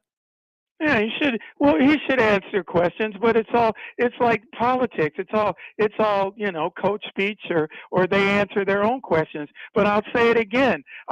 This is to you. You take Ignacio, whatever he says, at face value, but you want to be on Fickle's case, and that's just not fair. But one's an owner. Another, he owns the team. Those are two completely different things. That doesn't stop you from what is it? That doesn't stop you from asking questions or being skeptical. Well, sure. Okay. So what? I think I've been skeptical enough historically about Ignacio. I think we all have a good understanding of how he can operate, how much money he has. I don't think there are any deep, dark secrets about Art Ignacio. I want to move past this. I don't want to compare these two. You think that this is, I guess, my biggest objection, which is the other thing that I wanted to follow up to your original point. You brought up money. It's Western Michigan. It's not like they're playing Ohio State or Oregon with these massive NIL funds. They're playing a MAC school. So I don't know what money has to do with this matchup. Well, a lot of times we just, for a long time, we've been getting, MAC talent or MAC talent plus and just making the best out of it. And really, outside of Ohio State and Michigan, the Big Ten's not all that, it isn't all that anyway. So when you have split divisions and you're playing with Iowa and Minnesota, every once in a while you're going to win your division and you might have a chance at a championship. Those days are gone. But that's because things have changed now. I mean, you have to pay players. So if your boosters aren't up to the challenge, I don't know, what coach do you have in mind that's going to come here and work a miracle given the financial means that they have? I am not asking for Luke Fickle to be fired. I got to move along, Pete, and I appreciate your points. Appreciate your call as always. The Ignacio Fickle thing, that's just not, those are two different people in two very different positions with two very different expectations. That's not, that was fun for a second, but we're not going to spend any time on that. I'm not saying that, look, I think Luke Fickle's a fine coach. It's just through one game so far this year, the product looks exactly the same as it was last year. And then I listened to his press conference and the reasoning that he's giving, because that's why we have press conferences. That's what the media does. Pete, you understand that. The media ask questions to hold those in positions of power to account. And Luke Fickle, more than any other coach in the state, way more than Matt LaFleur, way more than Pat Murphy, should be held to account because he's paid by us, right? And by the way, this is not I'm not taking some stand that I'm just saying, Pete, you minimized, it sounded like, the importance for a coach to have a press conference. And I'm saying if there's any coach in the state that should have to give press conference, it should be Fickle because of the way that this works, right? But that's not what I want to talk about. I think Fickle's a fine coach. I'm not expecting them to financially compete with Ohio State, Michigan, Oregon, or talent-wise compete with those schools. It's the friggin' MAC. It's a directional Michigan school. And look, there's a good chance, and I think Vagabond John added a really good piece of perspective on this. There's a good chance that in a month, we look back and say, Western Michigan that's a pretty solid team, and that line was a little bit misguided. Okay, sure. but it still doesn't look any different. The quality of play, the idea behind what they're trying to do on offense doesn't look any better. Right. So I guess I hope I addressed some of your comments, Pete. I think I did. I'm not doing the Fickle Atanasio. You just have an axe to grind with the Brewers owner. That doesn't belong in this conversation. Doesn't mean we can't talk about it at a later date. I'm sure we will. I love talking about that stuff with you, Pete, but that doesn't belong in this conversation. 608-321-1670. One more call, and we'll take a break. Wisco Sports Show. Who's this? Damn, I get to follow an idiot? Wow. Normally he follows you. Let's be respectful. Dave from Monona. Respectable. That was one of the dumbest things, comparing Fickle, a statewide owned by the taxpayers, versus a guy who's a privately owned businessman. Pete, I mean, you saw more and more like Harris every day. There's no comparison. Yes, if Fickle doesn't do press conferences, boy, another Harris trait. There's no what is this? Can we not? I know it's an election year, and you're putting up just Kobe numbers on Twitter these days with your tweets, but we don't. This is not needed. What's a Kobe number? Like I'm saying, you're putting up like you're tweeting a ton, like Kobe Bryant. Like you're putting up a lot of stats, is what I'm saying. You're tweeting constantly. But it's kind of the same concept, because we're paying this guy $5-6 million a year. The season ticket holders. Let's be clear. The season ticket holders are who pays this guy's salary, and we have no access to this guy. He doesn't do any call-in shows like Alvarez did and Bielema. He doesn't give access to any of the taxpayers all year who pay his and pay the stadium. That's why he's an awful individual. I call him a chicken hog. He's taking the money and not showing any accountability. Fickle, the new money I told people a long time ago. These players, they need to be fired. If you're not going to perform and you're going to play half-ass, you should be fired. I think some of your early takes on NIL weren't maybe entirely wrong. Like I think there are some, and I'll just speak personally. Like when I got to hear in the offseason about all the millions or hundreds of thousands being thrown at 19-year-olds who haven't proven much, right? That doesn't mean they're not valuable, because they're recruits and the schools are going after them. If they weren't valuable, they wouldn't be getting money. But I think it turns some fans away. I think it does. I think you were maybe more right about that than I gave you credit for. You see what Utah State did to their team? Every single scholarship player got a $60,000 truck as long as they stay at the university. They got the keys to a $60,000 truck. Yep. Are you kidding me? But as far as Fickle, no, I never liked that guy from day one. He comes in making excuses. It doesn't matter if you're Western Michigan. They're predicted in the middle of the pack. I don't care. 8 weeks from now, you look back. No, they're not good. They're the MAC. I mean, and then like Friday night, how many jet sweeps did you see with this unbelievable speed? How many screens did you see with this unbelievable speed? It's not going to get any better. This is what we're stuck with. Of course, he should be fired. Well, you would be after 13 games. If you had 13 shows and you stunk at, and you're getting paid millions of dollars, you think you would be around? No. People, like I told Cub fans, the only recourse we have, and I'll leave you with this, only recourse we have is you boycott. You get up and you boycott the SOBs. Until we do that, nothing's going to change. So there's a lot in that call. And just so you know, Dave, I'm thinking about subscribing to Marquee, because as Cubs fans say, well, we're not going to spend money because we don't want to support what the Ricketts are doing. I'm such a Brewers fan that I will support what the Ricketts are doing. I'll put my own money. I'll subscribe to Marquee to keep those numbers up so the Cubs ownership doesn't feel the pressure and so they don't change anything. I also kind of hope, the other side of that coin, I kind of hope they give Corbin Burns a massive bag of money this offseason, because I think he's dropping off a cliff, and I think it'd be really funny if the Cubs gave him $300 million and then he sucked. For lots of reasons, I think that would be funny. And I know, Dave, I let you go. We'll talk about Corbin Burns another time, maybe as we get into the offseason. We're kind of busy today. So, Dave, the NIL, I don't really love it. I don't really love these schools begging for money from boosters, corporations, and from fans so they can go pay 19, 20-year-olds piles of money when they've never proven anything. I don't like it. And when it first started, I'm like, well, what's the diff? They're getting benefits anyways. No, I think, Dave, you were more right in some ways about NIL than I originally gave you credit for. So I will tip my cap to you on that. The firing of Luke Fickell is where I'll stop. I'm not really happy, and what he's saying in press conferences doesn't always land with me. It seems like a little bit on Friday he was selling us something in the press conference. I didn't like that. It left a bad taste in my mouth.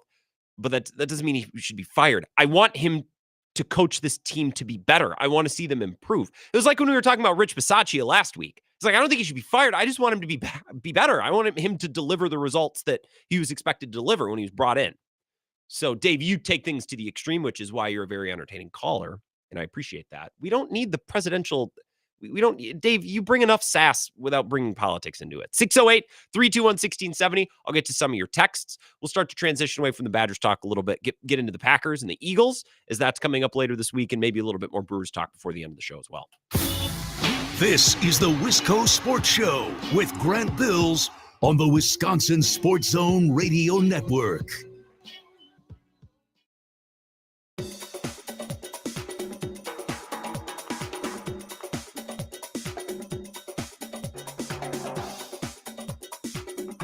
The Wisco Sports Show will resume in 3 minutes.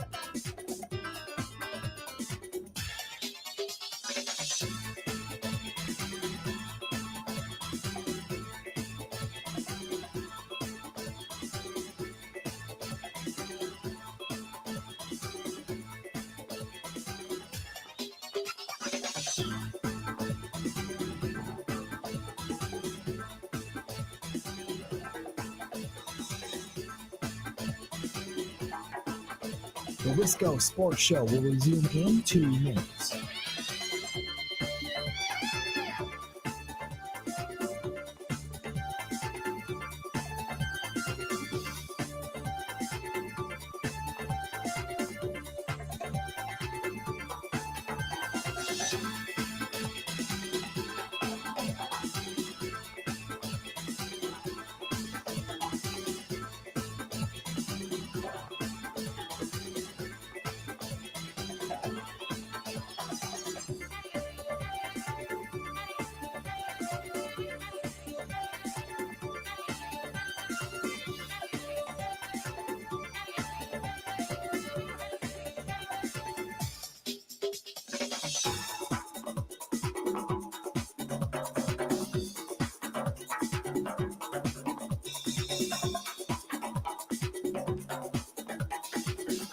The Wisco Sports Show will resume in 1 minute.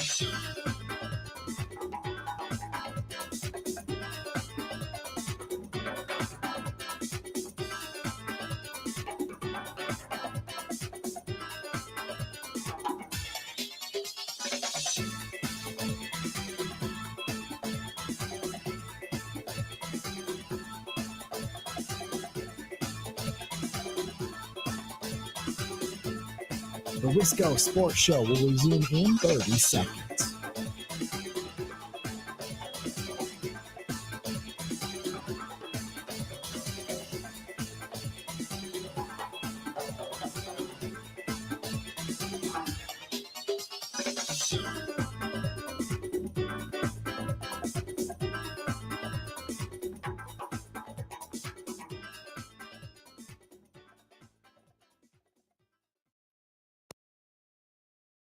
Yeah, this is the most important game of week one. And I say that because of what I heard out of there. This team has to get their chemistry back. They have been working all offseason on that. Nick Sirianni knows he has to get more out of Jalen Hurts in terms of locker room leadership. And Sirianni himself knows he needs to get more leadership out of himself within this locker room. This team went through an epic collapse last year. We can talk about the Chiefs and the Ravens and how much that game means the rest of the season. Forget it. Both those teams are going to be alive and well at the end of the regular season. This is the game, to Marcus's point, where you are setting momentum in place. You are changing the dynamic and the narrative about the rest of the season. To me, this is the most important game of the NFL season for week one. That's Jeff Darlington. And I think that was either from this morning or yesterday morning. Talking about the importance of, well, it was very clear listening to him. Talking about the importance of this game, more so for the Eagles than the Packers, but an important game. And I completely agree. I haven't looked at the entire slate for week 1, but I think this game is as meaningful and as important as any other game on the schedule. Chiefs-Ravens, I agree. They're going to be there at the end of the year. This is a game, I say this every year, when the champion gets their ring and hangs the banner and hosts opening night, that's a game that's designed for the home team to win. That game will be designed for the Chiefs to win. And if the Ravens lose that game, we can all look and say it wasn't supposed to be their night anyways. And we believe that they'll be there at the end of the year, as Jeff Darlington said. If, like last year, the Chiefs bungle a couple of things and the Ravens win on opening night, well, we only have to look back one year. It happened to the Chiefs last year. They lost to the Lions on opening night in Kansas City, and who ended up winning the Super Bowl, right? So Thursday will be fun. I can't wait for Thursday night. Opening night of the NFL is always a blast and a half. I think Friday night came, as Jeff Darlington said, I think it's much more meaningful. It's much more important. 608-321-1670. That gets us into some Packers-Eagles talk, some NFL talk, Brazil talk. There's a lot to do about Brazil the last 2 weeks. And it's a huge city. Was it got like 11, 12 million people? It's a massive city. And in massive cities, there will be crime and there will be things that take place. We see that in the United States too. It is a little odd. And I know the Brazilian government is banning Twitter, whatever. I don't know. Honestly, I had to mute Elon Musk on Twitter, not because I really have a strong opinion of him one way or another. It's just every time I would go on my For You, it's just all Elon Musk. It's like I can do some Elon, but it was like every other tweet. I'm like, I can't do this. So I had to mute him. I believe Brazil has banned X. Although Bill was telling me earlier today that they found a way to make some exceptions where NFL people were going to get to use VPNs to still cover the event. Whatever. I don't care about any of it. It seems everyone's reacting so strongly to the NFL sending a game to Brazil. And I said to Bill earlier today, it's like people woke up this morning and just figured out that international travel exists. There are other countries where things are done differently and cities can be really big, right? And there aren't the same protections or luxuries that we sometimes get to experience in the United States, right? Like I don't know. Everyone's making a huge deal out of it. It's a business trip. They're going to go down. They're going to come back up. It's going to be quick. We heard that from Kevin Harlan a couple of weeks ago when he joined Bill. He's like, look, this is not a trip to Germany or London or other places that they've played where they stretch it out a little bit more and they go sightseeing and the families come. They are down and back, which I think is probably fine with the coaches and some of the players. I have comments from Darius Slay, who's a corner for the Eagles, great corner, talking about how he doesn't want to go, which I think is great for the Packers. The more pissing and moaning from Eagles players and staff members, oh, you got to go to Brazil. I don't want to go. That's great for the Packers because the Packers are that team. When they went to London, Matt LaFleur's like, oh, there's not enough sleeping pods on the plane. Okay. Sorry you get to go to Europe, man. That's another thing. People complaining, oh, I got to go to Brazil. I don't want to go to Brazil. I'll go. You're telling me I get to go to Sao Paulo for work? That sounds cool. I like experiencing cool things, especially when it's paid for by the boss, right? But I think back to the original point where we started this segment and that comment that I played from Jeff Darlington, I think this is the most consequential game of week 1. And maybe I'll give some more thoughts on that, but let's take a call first. 608-321-1670. It's the Wisco Sports Show. Who's this? I know who this is. Hector in Onalaska. Hector in Onalaska. What's going on? Ravens 3 times, so I had to call in. Yeah, what's going on? So, nothing. I'm actually just driving home with some B-dubs. Didn't feel like cooking, and good for you. The sister-in-law was taking all 4 of her Aussies to get their nails trimmed, so I had to swing by Petco and help her get them in and out. Oh, I thought you meant you got your chicken wings at Petco. I'm like, get those at Buffalo Wild. Get those at Buffalo Wild Wings. That's where you want to get your chicken, Hector. What do you think about the Ravens opening night against the Chiefs? I always say of these opening night games, this game is not set up for the Ravens to win, right? Would you disagree with that? I do not disagree at all. I am actually not expecting them to win. I am going in with a very calm mindset of it's their game to lose. So the Chiefs. So it's gonna, like you said, it is always set up that way. I'm hoping they can do something. my guess is they will pick up where they left off. The Ravens will last year against the Chiefs and just blatantly ignore the run and try to force Lamar to throw the ball a bunch, and that never goes well. But sure. I am more looking forward to the Packers, but it's kind of a bummer as a Ravens and then a Packers fan. By the end of Friday, I'm going to be like, all right, well, I guess we'll just tune into random games. No, that'll be fine. I like when the Packers play. The 3:30 game is my favorite because I still get to watch the noon slate, which is when all the games are on at once. And if you want to watch Red Zone and do fantasy, that's great. And you still get Monday night football or Sunday night and Monday night where you can come home after work and just kind of turn the brain off. This isn't 3:30, but for all intents and purposes, it might as well be because it's going to be over with on Friday night, and then we can just enjoy the slate on Sunday. Oh, definitely. I work on Sundays still, but I always get out for the 3:30 game, so that's always fun. America's game of the week. The new one. So. Yeah. Good luck to both teams. I mean, I'll be happy. I'm just happy that football is back, and then I don't, have to worry about what I'm going to fill my free time with on a Sunday or Thursday night. Yeah, good thing we don't have to talk to our family anymore. We're almost out of that. We're almost out of that trap. Oh yeah, the kids can just take their tablets on upstairs and be quiet. Just plug them in. Yeah, let Tim Cook entertain him for a couple hours. Thank you, Hector. And maybe we'll talk again before the Ravens game because for those who don't know, Hector's a resident Ravens fan. He's also a Clippers fan. God, I don't know why. There's so many listeners of the show who have different fandoms, and somehow I remember all of them. I can't remember the names of my own coworkers who I see every day. Some of them, most of them I do, but there are a couple. I'm looking at the week 1 slate here.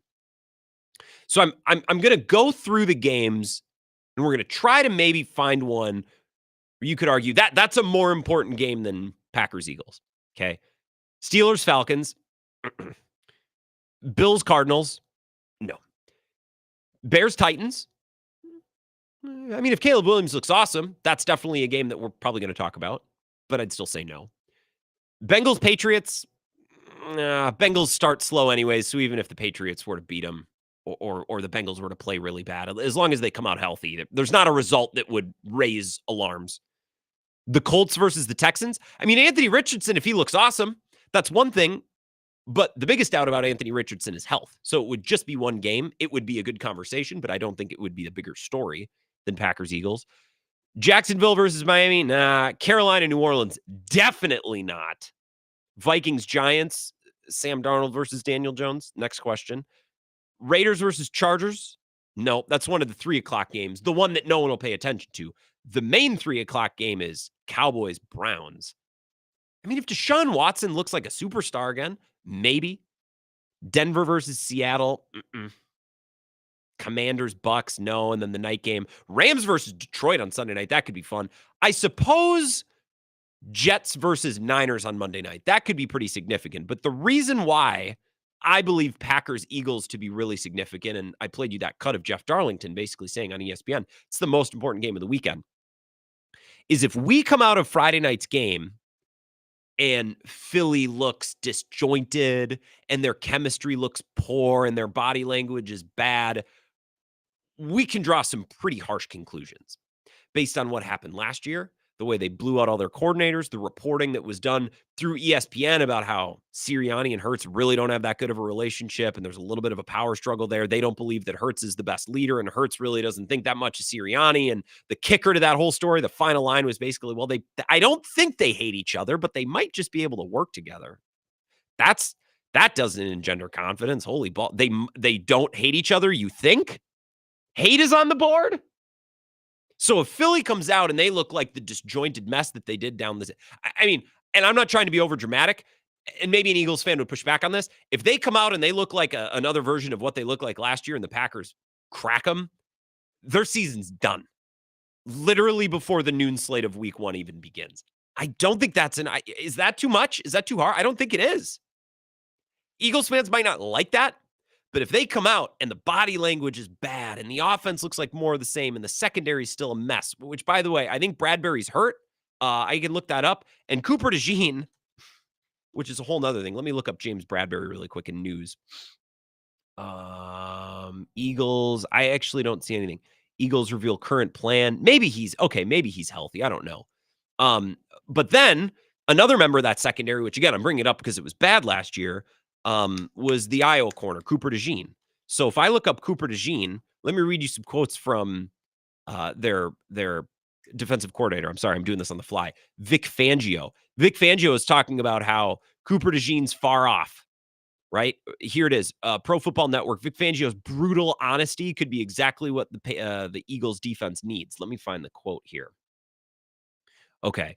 A reporter mentioned the previous success of cornerbacks making the switch to safety. Fangio quickly shut that notion down about Bradbury. You say you've seen that a lot over the years, but the truth is no, you haven't. The list of guys who successfully transitioned from corner to safety is very small with success. Okay, so there he's talking about that. I know he also talked about Cooper DeJean too, which I'm assuming is in the story. Let me scroll here for a sec. Lots of ads. Oh my God, so many ads. Bradbury. Maybe he doesn't talk about Cooper DeJean. In any event, he said, no, he's not where he needs to be. He's not ready yet. So Cooper DeJean, a player, again, we give Howie Roseman all the credit in the world for making the picks and making the trades, but then we stop evaluating him after that. Cooper DeJean doesn't seem like he's ready to pop. Quinyon Mitchell, he's a rookie. Like, if the Eagles look like an extension of what they looked like last year, which I don't think is far-fetched, if Jalen Hurts' body language isn't good and Nick Sirianni doesn't really seem to be the Nick Sirianni he was from 2 years ago, and their secondary still can't cover or tackle, their season's done.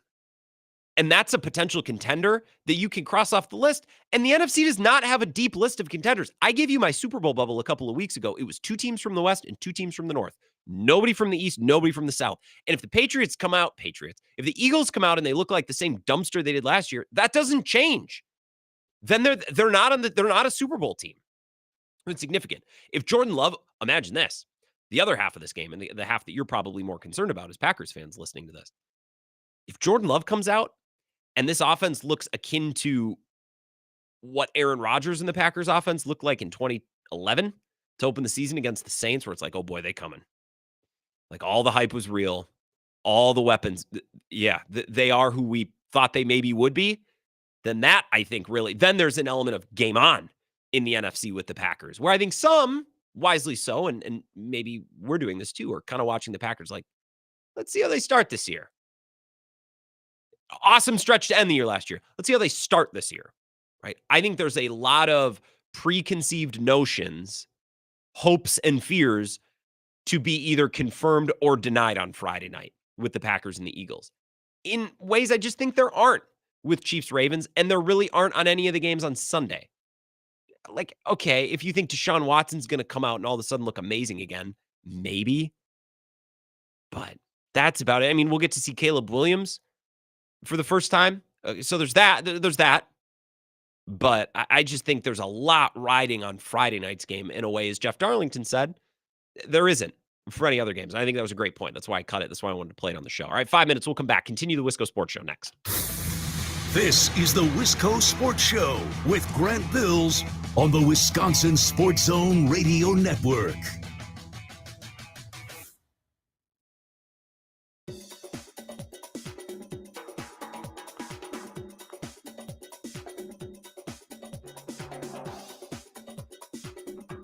The Wisco Sports Show will resume in 5 minutes.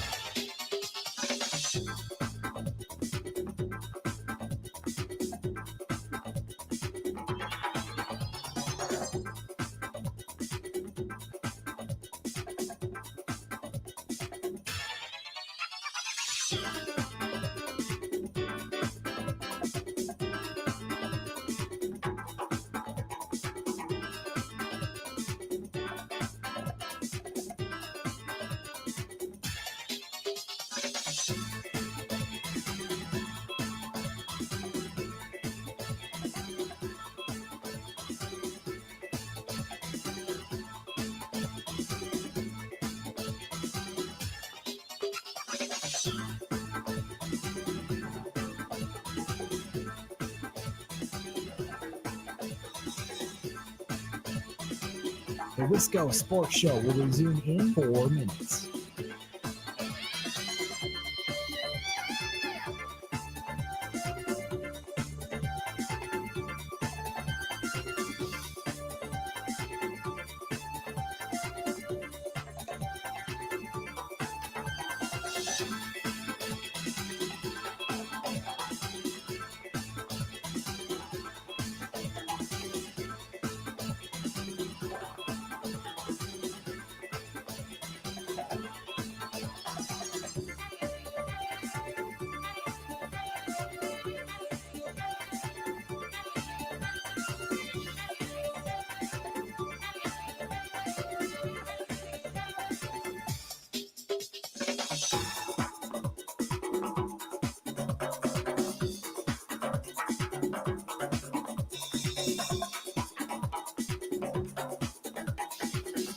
The Wisco Sports Show will resume in 3 minutes.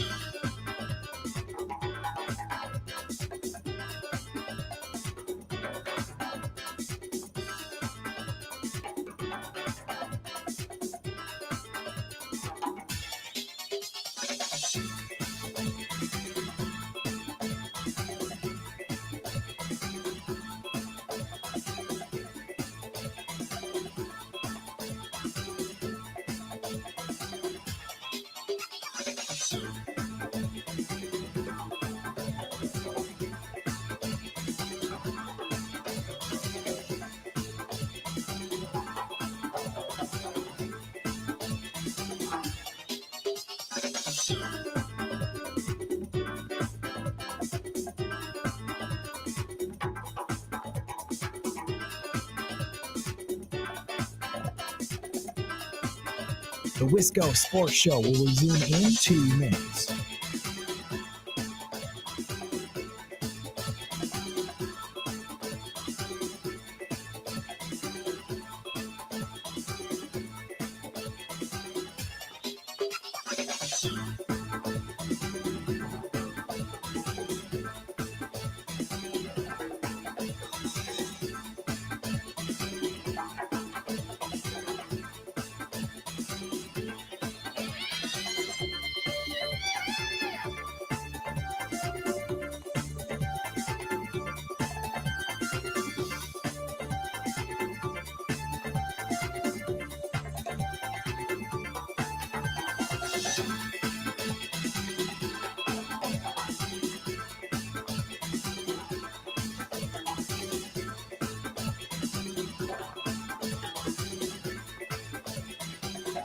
The Wisco Sports Show will resume in 1 minute.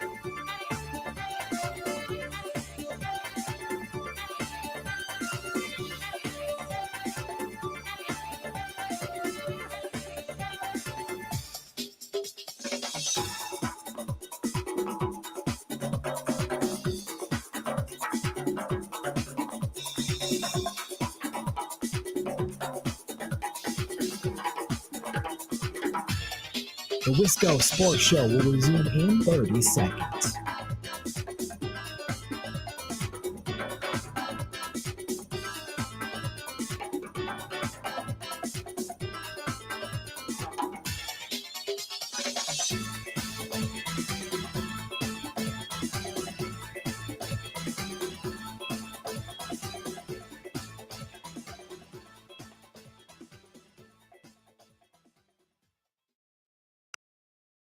Trip. Week 1, I'm looking forward to it. I can't wait. But man, I do not want to go to Brazil. And you want to know why? I'm here to tell you why. They already told us not to leave the hotel. They told us we can't do too much going on because the crime rate is crazy. You know what I'm saying? I'm like, NFL, why would y'all want to send us somewhere with the crime rate this high?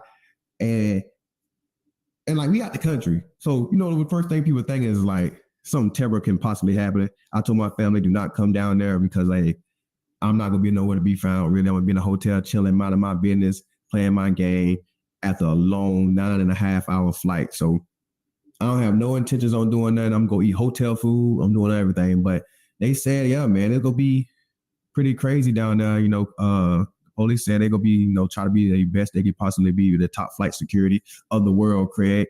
You know what I'm saying? So we hope for that. That all sounds so reasonable. Like... I hear the words that's coming out of his mouth. That's Darius Slay, Eagles corner. Man, I don't want to go to Brazil.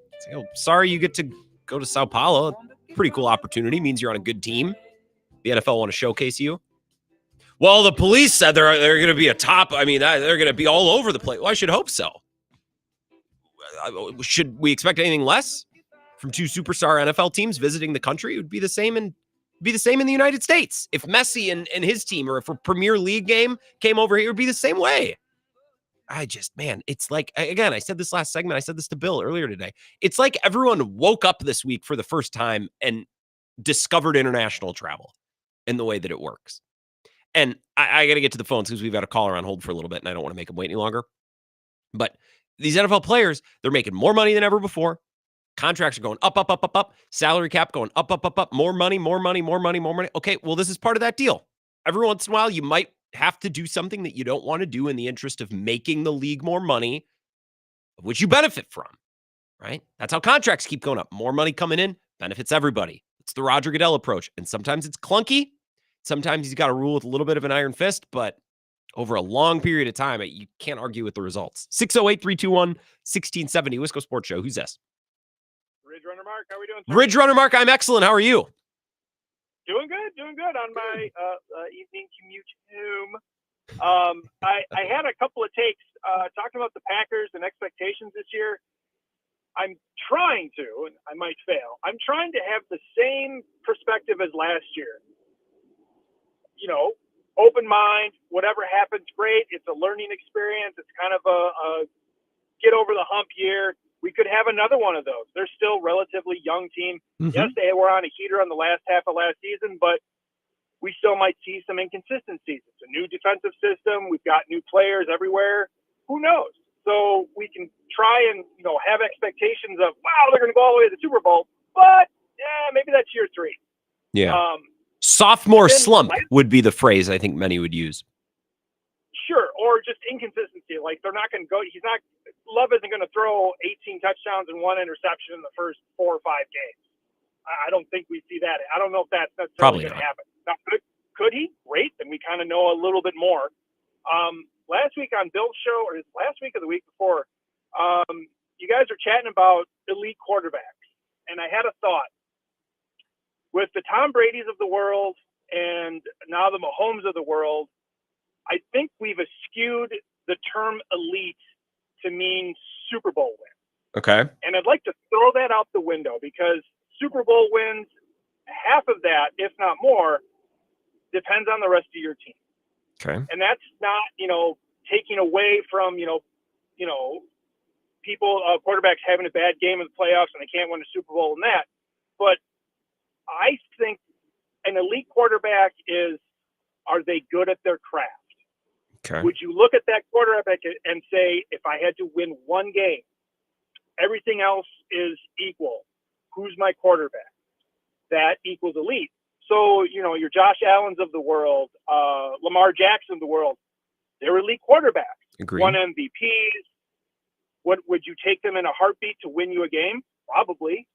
And we can take Mahomes and Brady, who I'm not a fan of, and put them in their own tier and ignore Super Bowl wins or losses because it's still a team sport. But if we're talking elite quarterback, we're talking about what they do, their specific job on the field. Can they throw tight throws? Can they throw with anticipation? Can they limit mistakes? Can they throw the ball further, faster, better than other quarterbacks? Do you trust them to win you a game? That's what I call an elite quarterback. And I think we've just lost that in the whole, the craziness of Brady and his Super Bowl wins, the potential of Mahomes to win a three-peat. And, he's won, 3 Super Bowls in the last 4 years and could win 5 in the last 4 or 4 in the last 5 or whatever it is. I think we've just lost that, and we're so worshiping the idea of Super Bowl wins versus it's a team sport. It takes the team to win the Super Bowl.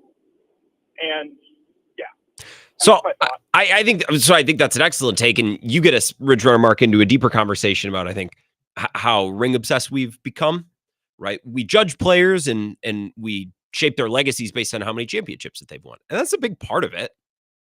Like, we can't just completely throw that to the side. It's a team sport, obviously. But I think with quarterbacks that have come up short in the playoffs, with quarterbacks that haven't won championships, you could point to all of their performances at least once throughout their career and say, yeah, they could have done more in that game, right? There are obvious examples. There's a couple with Rodgers. Arizona in 2009, Arizona again in 2016, right? There's games where, at least at the end of the game, quarterback didn't have a chance, or the defense didn't give the quarterback a chance, or the wide receivers weren't going to. Yeah, but there's a lot of examples in Aaron Rodgers' postseason career where he said, yeah, you could have made a couple more plays.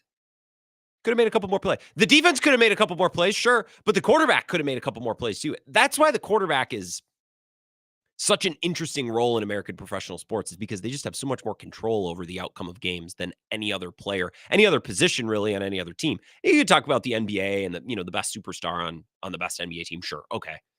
But a quarterback, the way that they can dictate terms, just look at Patrick Mahomes.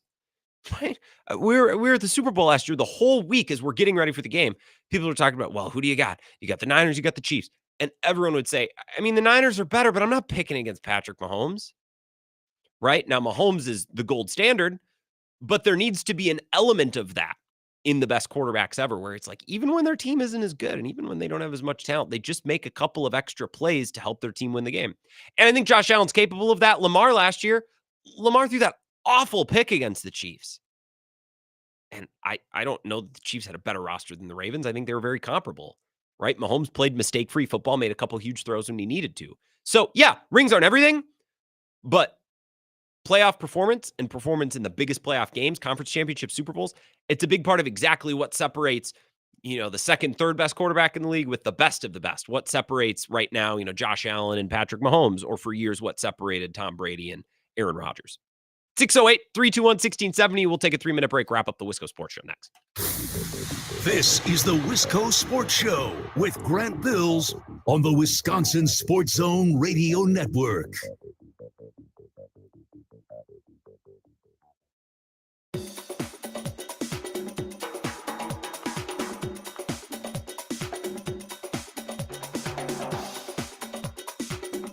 The Wisco Sports Show will resume in 3 minutes.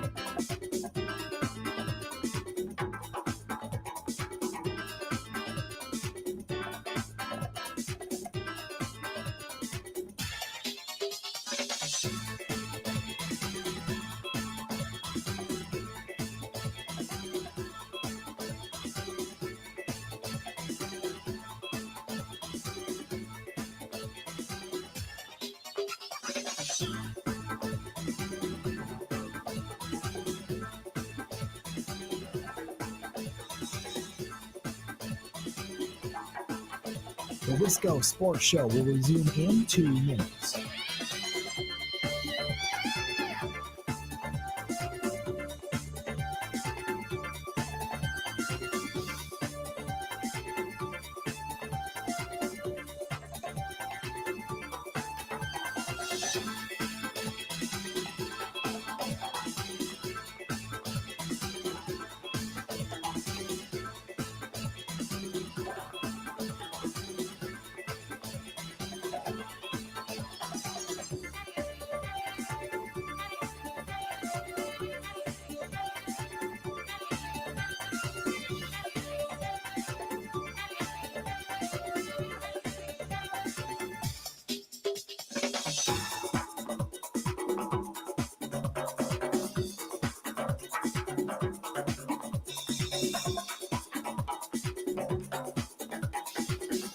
The Wisco Sports Show will resume in 1 minute.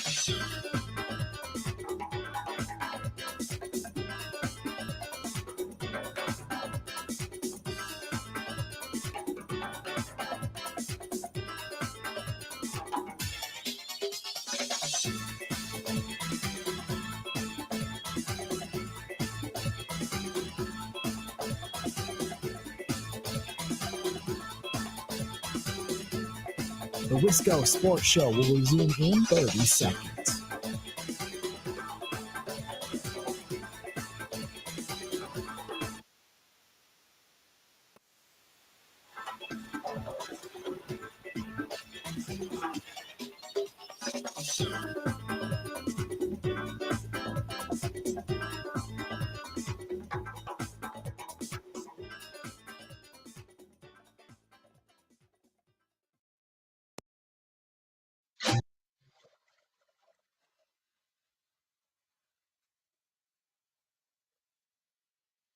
Final segment, Wisco Sports Show. Appreciate you listening. My name is Grant Bills. On Twitter, @Wisco Grant. If you want to follow me, we part ways very, very, very back at the beginning of the show. Now, back at 4 o'clock. Talked a little bit about the weekend that Willy Adames had, and maybe we can conclude with a minute or two on that. I'm trying to figure out where I stand on the possibility of Willy Adames remaining a Brewer. And first of all, Grant, they won't be able to afford him. Probably not. I'm not an idiot on this. I know that it's a long shot that the Brewers retain him. Willy Adames likes Milwaukee and would be open to returning if they're able to meet some sort of number. Now, I don't think he's going to take a discount to stay here. I also don't really know, what are the Dodgers? What are the Red Sox? I'm trying to think. There's another shortstop needy team my mind's drawing a blank. But let's say there are 3 or 4 teams in the market for a shortstop. And for whatever reason, they go different directions. And Willy Adames is, he has some options that he likes, maybe not an option that he loves. I'm just trying to spin it. I'm trying to talk myself into a way that the Brewers could maybe bring him back. But then, I was also thinking today, it's like, well, do I want to do, 6 or 7 years? Dansby Swanson got $177 million over 70 years, right? I believe I had that number correct. I'm also not really sure how I feel about, I guess, the player that Willy Adames is. If you're watching on the live stream, I have his baseball savant profiles for the last 3 seasons. He hits the ball hard and he hits it in the air. Other than that, he's a below average offensive player in most departments, right? He does not swing the bat quickly. If you compare his swing to Jackson Chourio, you'll see that loud and clear. He swings and misses a ton. He strikes out a lot. The last 2 years, he's done a better job taking walks, although I don't know that he's ever been an unbelievable player at taking walks. He's been pretty good the last 2 years, actually. He relies on his power, and he hits a ton of bombs. I'm just wondering, his defense got bad all of a sudden this year. I'm really wrestling with this. I'm wrestling with probably something, by the way, that won't matter. The chances are he's going to end up a Dodger, which, by the way, is so lame. It's so lame. It's so they took Freddie Freeman, who is the heart and soul of the Atlanta Braves. They took Mookie Betts, who's the heart and soul of the Boston Red Sox. And then, now they take Willy Adames, who was the heart and soul of the Milwaukee Brewers. Sick team. That must be a really fun team to cheer for. Really rewarding, but that's beside the point. He's probably going to be a Dodger. But if the Brewers, say, had an opportunity to get him at 26, 27 per year for 6 years, because I don't think he would realistically go for less, and I don't think the Brewers would realistically pay for more. Is that something that I'd want? I both 100% believe yes and also 100% believe no. I'm betwixt and between on this, as you can tell. So 5 home runs in 5 days with some of the special moments we've gotten from this Brewer. It's tough. I'm struggling, obviously. So enjoy the Brewer game tonight. Maybe Willy Adames can make it 6 home runs in 6 days. Anytime you have an opportunity to watch Jackson Chourio. I'm mad. I went to a Brewer game 2 weeks ago, and one of his at-bats was wasted on a punt. I feel like I got shorted.